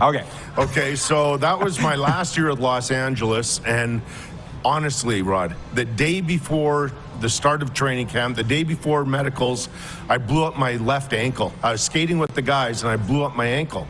So I show up to the physicals, and of course I don't pass. And I ultimately lost all of training camp and 2 months of the regular season. So at some point I was nearing, well, I thought I was nearing to come back.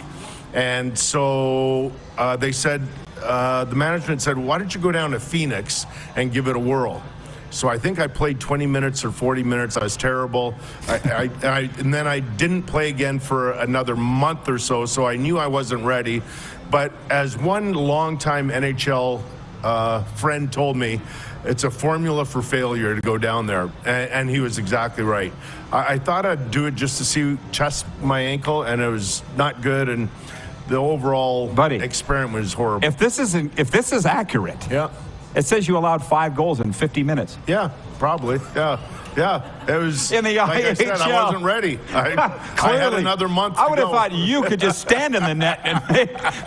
Well, I'll tell you another thing, Rod. As a goalie, to play in the minors, once you're established as an NHL guy, it's hard to go in the minors because, with all due respect to those guys, they're trying their best. But positionally, they're not quite there yet, and you don't have the trust, right? Like if you're an NHL goalie and you're playing with NHL defensemen, you trust them in all situations. And so, they've got backdoor covered. They've got all these other things covered that you don't have to worry about. You only worry about the shooter. In the minors, that's not the case. Buddy, now we're getting into what we should talk about. I just hate how they rotate goalies like it's 5 guys and a goalie. There should be a TV show about that. It's a 6-man unit in my mind. Yeah, it is. Right? Sure. But I feel like teams don't operate that way. In what sense? The Leafs rotating goal in their crease. The Flames, until they got Markstrom, was always a different goalie every year. I feel like you guys all play together as a 6-man system versus just get in there and stop the puck, which on a lot of teams, that is the case. Yeah. You know what I mean? But don't you think it's a unit? Everybody it is a unit, but it's hard to discover that unit, right? Like you've got to try a lot of different people to find that unit. And it is very complicated. It's not just so easy, just plug guys in, because that's not how it works. So we were talking about your stints in Florida working this past winter. A couple of them. Yeah, well, that's the thing. I don't think people understand how important it was for the NHL to be in Florida for high-profile events like the All-Star Game, which I saw you at, and then at the Stanley Cup Final, I saw you on your phone in the hall. I didn't want to bother you. Oh, is that right? Yeah, but just hockey's a bigger deal there now than people think, and it doesn't hurt to have events like that in Sunrise. It's amazing how it sells the game. Now, listen, when I was in California, we had Wayne Gretzky, so it was a whole lot easier to sell the game with Gretzky. But that is sort of like what you're hoping it's going to do. So this Stanley Cup run, the All-Star weekend. By the way, Don and I went down to Key West just before the All-Star weekend. What a beautiful trip that is. Our favorite place in the world. Is it? Oh, yeah. I love that drive over the bridges and everything. It was amazing. Bill Lindsay has a house there, yeah. Oh, yeah? That's cool. And Hemingway, we saw the bar that he used to go to all the time, right? Just everything about it. Anyways, enough of that. But that's my goal for the Florida area. Tampa, they've made such great inroads. And my goal, my hope is, like California, where you start to develop all these young kids, like Dallas and Texas, they've got all these youth programs. Nashville now, most people don't realize Nashville, they've got a really great youth program. Look at St. Louis. Look at all the kids that come out of St. Louis. That's my goal for hockey, that it's going to continue to grow. It's not just going to be a Canadian game. It's wild because obviously the Getzlaffs are from Regina, close friends, and they're moving to Nashville. That's right. I said to their dad, why Nashville? Yeah. And they said, everybody's moving to Nashville. Everybody is, right? But they said just great hockey programs there for Ryan's kids. He's got 3 boys. Yeah, that's right. Well, Patty Marleau, now I think he's going to move back to San Jose, but he spent the last year in Parkland, Florida, and because, a great hockey academy for their kids. So it's really more, the youth programs are more than people think. Massive. Yeah. Well, Kevin Bieksa has got a great program in Southern Cal, and he loves it. He gets kids from all over for his program. I got to ask you, you talked to Kevin, our sales guy. He said, he goes, I have one question for Kelly. He asked me already. Did he? Did he? Yeah, was it about Bieksa? Yeah, of course. Yeah, it was. What's it like? He said, what's it like working with Kevin Bieksa? And if I can preface that, I was just doing an event with Ryan Getzlaff, and Getz said, listen, he's great on there, but if they ever take the harness off him, he'll be like next level. So are they harnessing Bieksa? No, we can say whatever we want to say. There's serious? 100%. Okay. It's like this show. It's unscripted. We can say whatever we want. You can see on the desk, we all usually take notes, but it's not about what we can say or how far we can go. That's your own personal, thing. So I kind of wondered how much more he could say because he doesn't really seem to hold back a lot now. Right. But Getzlaff's like, oh no, he's wild. I'm like, oh, okay. Well, he could be. I've not seen that even off camera. Like when we go for dinner, he's, Well, here's the thing. 17 years you said you've been on the air? I mean, I've been... No, on the air for me, I'm going into my 25th year. That's what it is? Yeah. Oh, so a broadcaster longer than a player. Yes. Well, to me, you'll always be Mike Kelly, number 32 as the player. But at the broadcaster, I remember watching when you started, you didn't like to criticize guys. And you don't have a problem now. Yeah, I don't anymore. What changed? Although, I really think about what I'm going to say and how it may impact the player and his family and so on. But if I have a problem with the guy, I'll just say it, But I think it comes from a place of a red heart, not a black heart. Like, it doesn't come, with hatred or, anger. It just said, as an example, I got highly criticized a few years ago about talking about a goalie because he was injured in a manner in which I didn't think he should have. And, I got highly criticized, but I stand by it. Well, that's the tough part, but you've been in that position. Yeah. So you can say it. I could say it. Right? Exactly. Yeah. But I got to ask you this, though. I have the opportunity to watch all the Flames games in this market 6 months out of the year, and you were critical of the Flames, and for good reason. But that couldn't have been easy. It's very difficult to do that. And as you know, if you watch most Flames games, when they're scored on, I usually compliment the other team for what they've done. And I don't, I could easily point out all the mistakes, but I choose not to go down that road. I choose to be a different kind of broadcaster. And I'm very complimentary towards both teams. And it is a difficult position when you're on the team charter. You're doing things around the guys. You're in the dressing room around them. And so I've chosen a different path as a broadcaster. Now, Saturdays are completely different. On Hockey Night in Canada, it's a different hat. It's a different hat. I have a different feel. I feel as though I have more range. I can say more of what I want to, whereas I'm a partner with the Flames when I'm doing their games. Yeah, well, the interesting thing about that is I don't think the rest of the country realizes that you are on all those Flames games. So, again, I really enjoy it. And so with Ryan Huska, I'm shocked that the fans don't know who he is. I'm like, he's been with the organization since 2014. How do you not know who Ryan Huska is? But they're just focused on Daryl, and before that, Bill Peters and blah, blah, blah, blah. But they don't know Ryan. Yeah, you would. I do. Yeah, so what do they need to know about him? Well, that he comes across, I think if you've listened to the post-game radio show on the Fan 960, he comes across as really nice and soft-spoken, but beneath that surface, there's a real fire in there, and he won't be afraid to tell the players what they need to hear. So I think that's really important when you make that change from an assistant coach to a head coach. Can be difficult for some guys. You have to make sure that the players understand that you are in charge. They also need to know that you're human, especially 100%. Now. And he's got a sense of humor that I didn't know that he had. Right? Well, it's not as though I'm around the assistant coaches or the coaching staff on the road, but I bump into them all the time.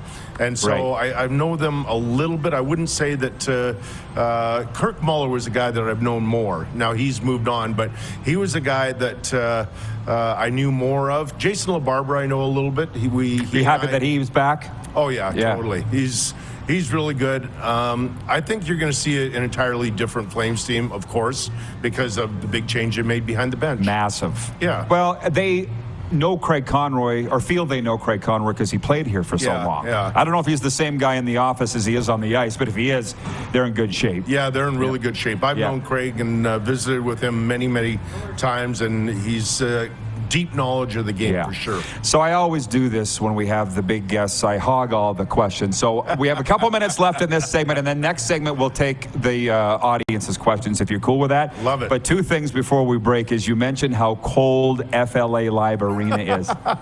Would you They mind? all are. Well, as most people don't know this, because when we do on cameras, Rick and I do our on cameras, a suit, jacket, and tie. I carry an overcoat every single rink with me, so I'm all bundled up. Most general managers have like an overcoat in all the arenas because every arena is freezing cold. LA might be the coldest. Is that right? Yeah. But in your era, you remember the bad ice and the fog on the ice. We don't have that anymore. And the fans would be in T-shirts and so on. Like the buildings back then were made for the fans and their comfort level, not the players. And so, yeah, I wish I would have played on the ice that these guys have. I actually think Arizona's colder. The old place, not the shoebox they're in now. Did you get in that rink this year? I did. It's a very cool experience. Is it? Yeah, it's so cool. You're one of the few guys that doesn't laugh at it, that it's a junior rink. Well, it is, but you have to embrace the experience, whatever it is, right? And so Rick Ball and I had a heck of a time.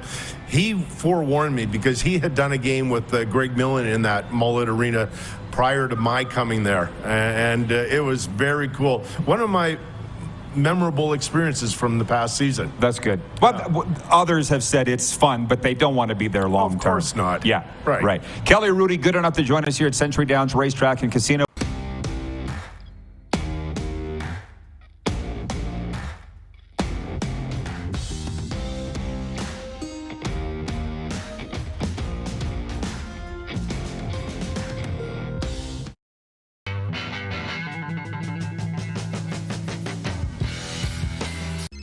Text 902-518-3033. 902-518-3033. Pick up your phone and text RP, that's Rod Pedersen. Text 902-518-3033. Did you know that you can help save a life? And you can start right now.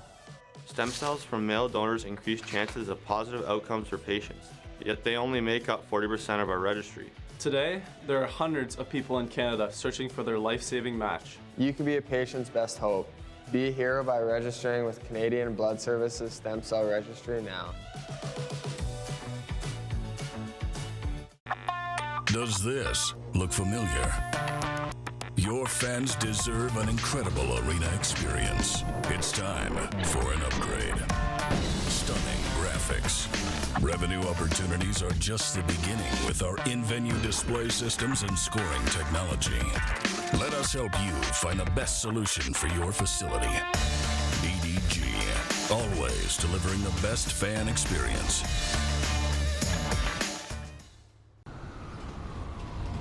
I'm Bridget Lacquette. I'm a First Nation Olympic silver medalist, and I'm proud to represent Indigenous hockey players across Canada. Each year, hundreds of Canadians need a stem cell transplant from an unrelated donor to save their life.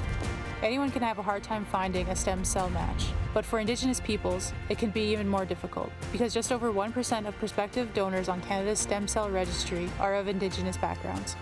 Be a hero. Join me in Hockey Gives Blood in helping to make a life-saving difference to those in need. Register today at blood.ca/beahero.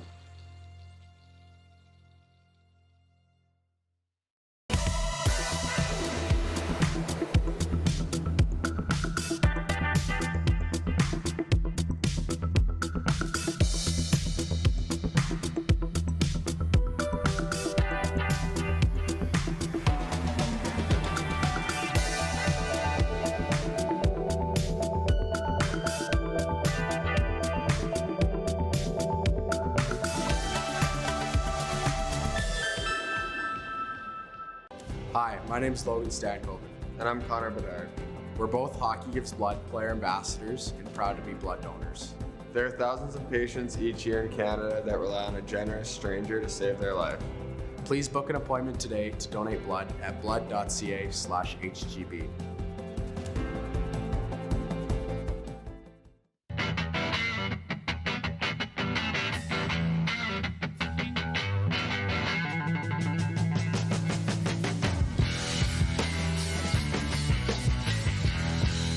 Business owners and marketers, Okay, we know you think we're pretty cool. That's why we want you to share in the coolness factor. Partner with the Rod Pedersen Show and market your business every weekday to sports lovers just like yourself. Take advantage of our many cost-effective commercial and promotional opportunities. Tell the world about your business. Yes, the world. Thanks to Game Plus TV and the Rod Pedersen Digital Network. Contact us today and find out how you can be a part of Canada's fastest-growing sports talk show, The Rod Pedersen Show. And you got to love your good old hockey friends. Kelly Hrudey has been a friend of ours for a long, long time. It's not easy to get these NHL stars to come down on location. But you know what? If anybody does it, it's hockey guys. And Kelly Hrudey did it with us. Here's the second half of our best of interview with Kelly Hrudey at Century Downs Casino in Calgary. Kelly Hrudey joining us here from Hockey Night in Canada, NHL great. And before we do turn it over to the audience, Kelly, if I may, you mentioned California hockey players producing them. Now Florida. Have you looked at a Western Hockey League roster lately? There's usually one or two kids from California. Oh, 100%. So, yeah. Rod, you may not know this, but for years I was a part owner of the Nanaimo Clippers in BCHL. I don't think I knew that. Pardon me? I don't think I knew that. Yeah, and so we were allowed 8 imports, and a lot of years our imports would be like 7 of them would be from California. That's how good they're good. Very good, very talented. Like their skill level is crazy. So do you feel a little bit of pride with that? 100%. You should. Oh, yeah. You know, so the first time the Kings won the Cup in 2012, a lot of us guys that played there in the early 90s, we were texting each other about how it's impacted the game and how California, they really understand the game. We were very proud of the fact that, of course, with Wayne, we're able to grow the game in California, because I'm going to be off on the numbers, Rod, but early on when I played there, I think I only knew of 3 hockey arenas in Southern Cal. LA had 2. There's a Great Western Forum, the Culver City Ice Rink, and then there's one in San Diego, because San Diego has a long, rich hockey history, which some people wouldn't know of. And then all of a sudden, with Wayne, just exploded.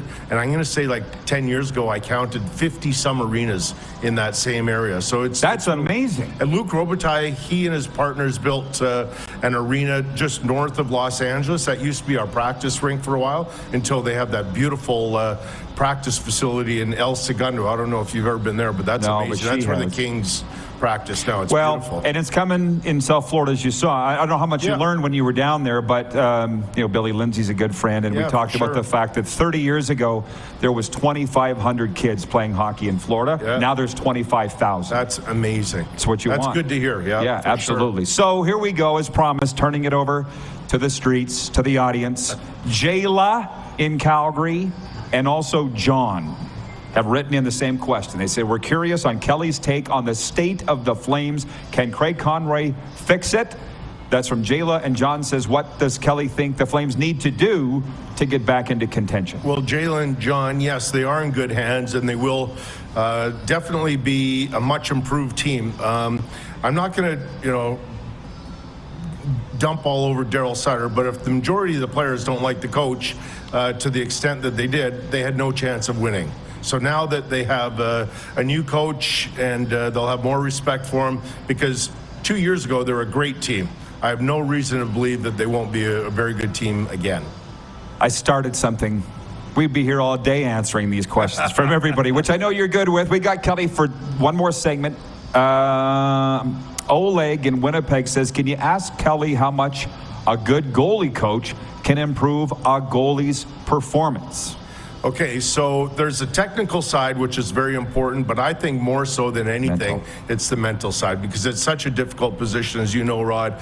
And there'll be those nights, and it's kind of cool for me as a former goalie to witness it on the Flames charter after. So the players get on, they're well fed, and usually before the team takes off, the goalie that played that night will go right up to Jason LaBarbera or Jordan Sigalet when he was a goalie coach, and they'll have a real extensive discussion about the game, and they'll either go through video or it'll just be a conversation. So to answer that question, Oleg, it's extremely important, and it's that rapport that you have and that trust. You know, I was very fortunate. I had some good mentors in my day as well. In particular, Cap Rader, when I had him in Los Angeles, his official title was assistant coach, but he was also a former WHA goaltender, and so I leaned on Cap for advice a ton. But my favorite Kelly Hrudey story of them all is Tony Robbins. Forget about Cap Rader. Yeah, Tony Robbins. And you know who's a regular on this show is Ron Duguay. Okay, cool. So Dukes talked about playing with you and all the stars coming through the room. For sure. He said Stallone, Tony Robbins. Everybody. Obviously John Tom Candy. Hanks, everybody. Right? Is that distracting? It was not distracting. It was odd at the beginning because I wasn't used to it. And then, you know, basically when they're around all the time. We had a team photographer after every game taking pictures of ourselves with the big stars. I have a folder in my house, in my office, I don't know, it must be this thick, with pictures of all the celebrities that came through over the years. It's so cool to go through it and look. And but Tony Robbins was a great help for me. So you do know about some of my mental health challenges. I experienced something at that point, and Barry Melrose recognized I needed help, not physically, but mentally. And so he put me in contact with Tony Robbins, and I worked one-on-one with Tony for, I don't know, a few months, and it was a game changer for me. I can't get enough of that story, because who would think that? Right? And if people realize that the concepts of sports and life are so similar and parallel. Very similar. Right. It was what I thought about myself. That's what Tony got, you know, out of me. And he asked me that very specific question. And so it was really cool. Do you keep in touch with Melrose? I do. Yeah. How's he doing? He's doing okay. Yeah, very. This is the first year he chose not to come to the final, but you know, I have mad respect for Barry. You know, one of my favorite people that I've ever met in the game. Kelvington Sask. Yes, that's right. Another Medicine Hat Tiger There guy you go, too. right? Yeah. Oh, you can't forget that stuff. Ryan in Saratoga, New York, wants to know your thoughts. Here, question for Mr. Hrudey. What was his impression of the New Jersey Devils this season, and do they have the potential to go further this season? Yes, they do, Ryan. Man, that is a fun team to watch, right? Like high skill. I played with their general manager, Tom Fitzgerald, in New York, and he's a really intelligent guy. He really understands how the game is changing in terms of skill level, and that's a great team to watch. I covered them a couple times this season. From an account called The Barflies in Winnipeg says, are the days of the impartial commentator gone?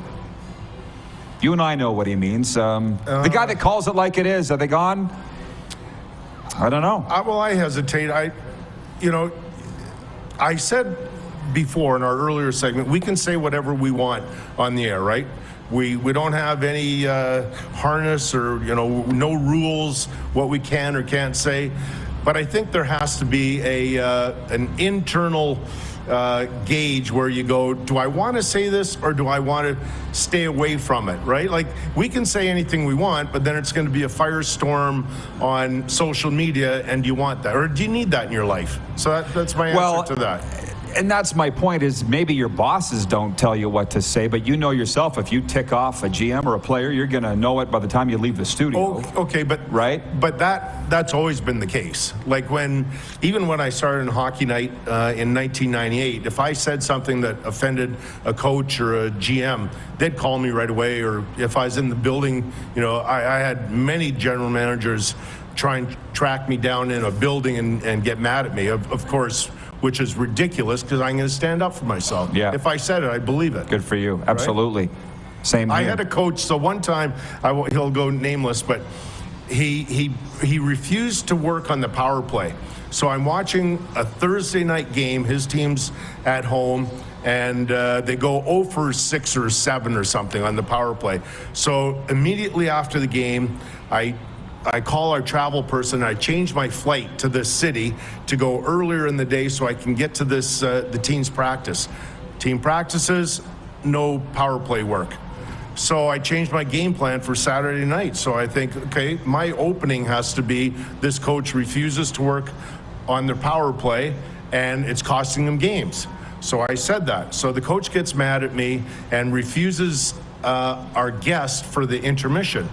So, and then he goes, he sends a note through the PR guy, I want to meet Kelly after the game in my office. So I go in there and he lists off a number of things why he disagrees with what I said.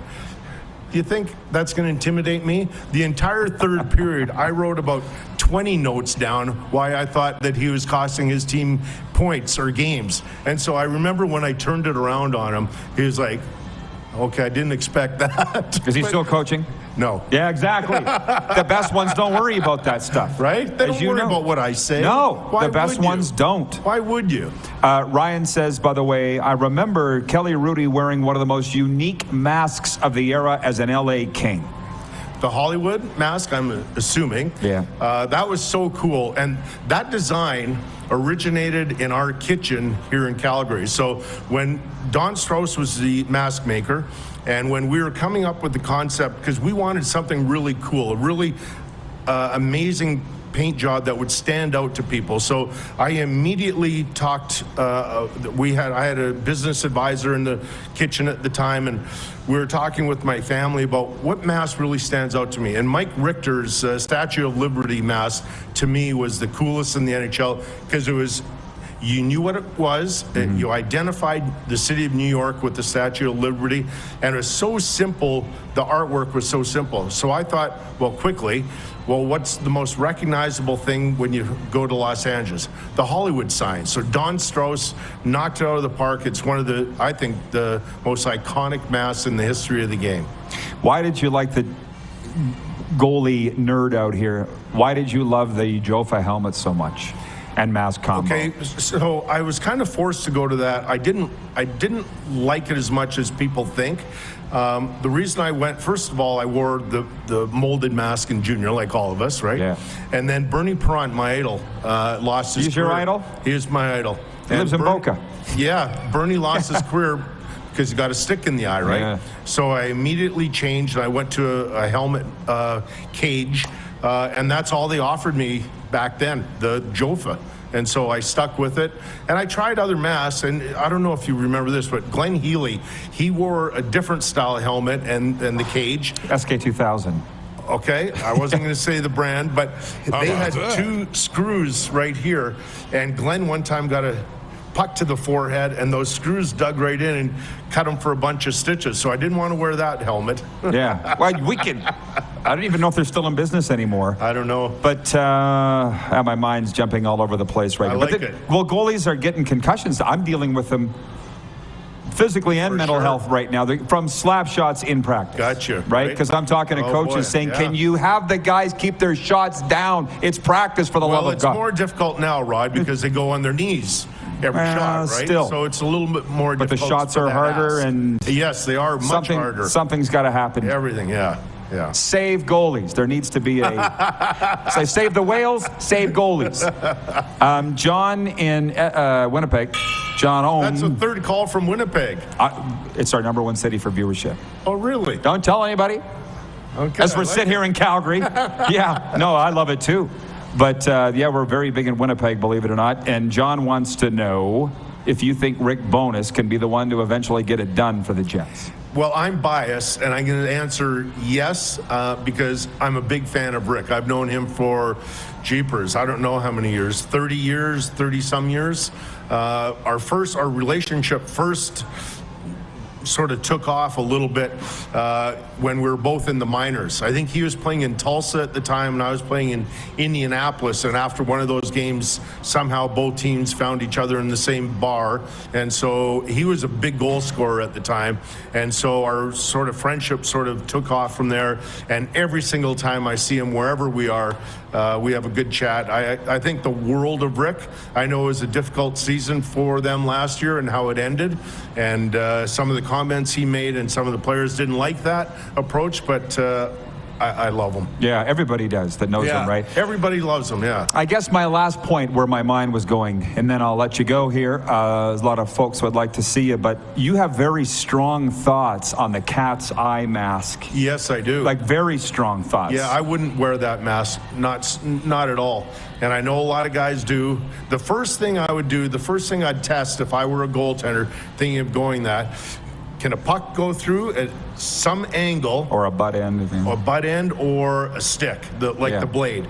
And it happened, it was during the pandemic, and I can't remember which goalie, but his own players, the blade of his stick went through and cut him, and he missed a bunch of games. So, man, that's a dangerous mask to wear.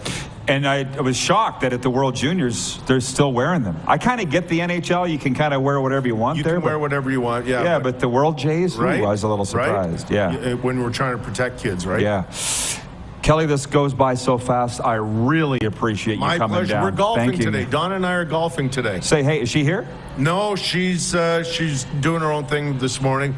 And then tomorrow I'm going to go pick up my mom and have her back home. Okay, So well, you have a great long weekend. I really appreciate you coming down, man. Thanks for the invite. Kelly Hrudey joining us here at Century Downs Racetrack and Casino.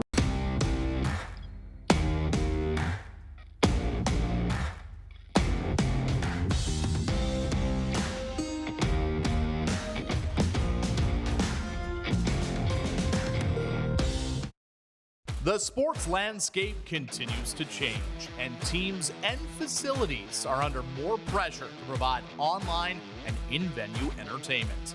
They need the right team to deliver their product. Look no further than IKS Live. We provide service across North America and produce the best fan experience across all platforms.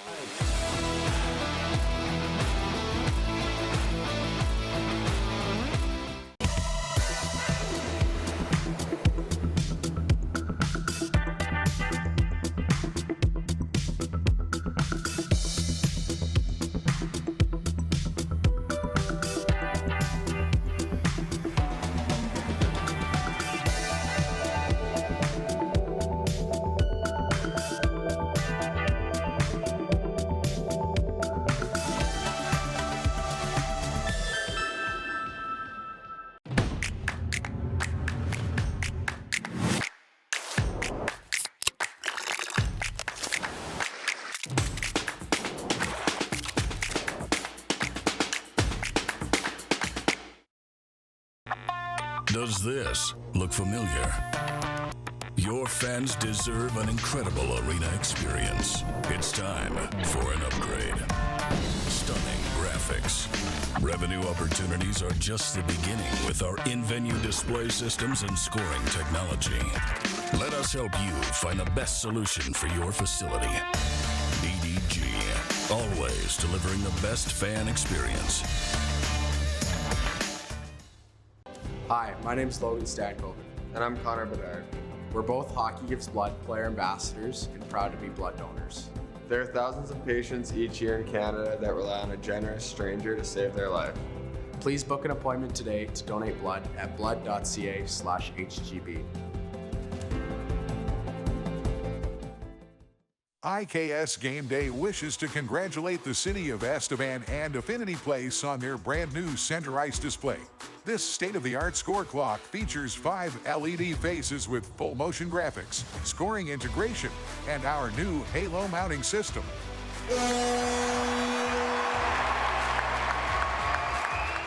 If it's time for an upgrade, let us show you how to deliver the best fan experience. You can find us at IKSGameDay.com.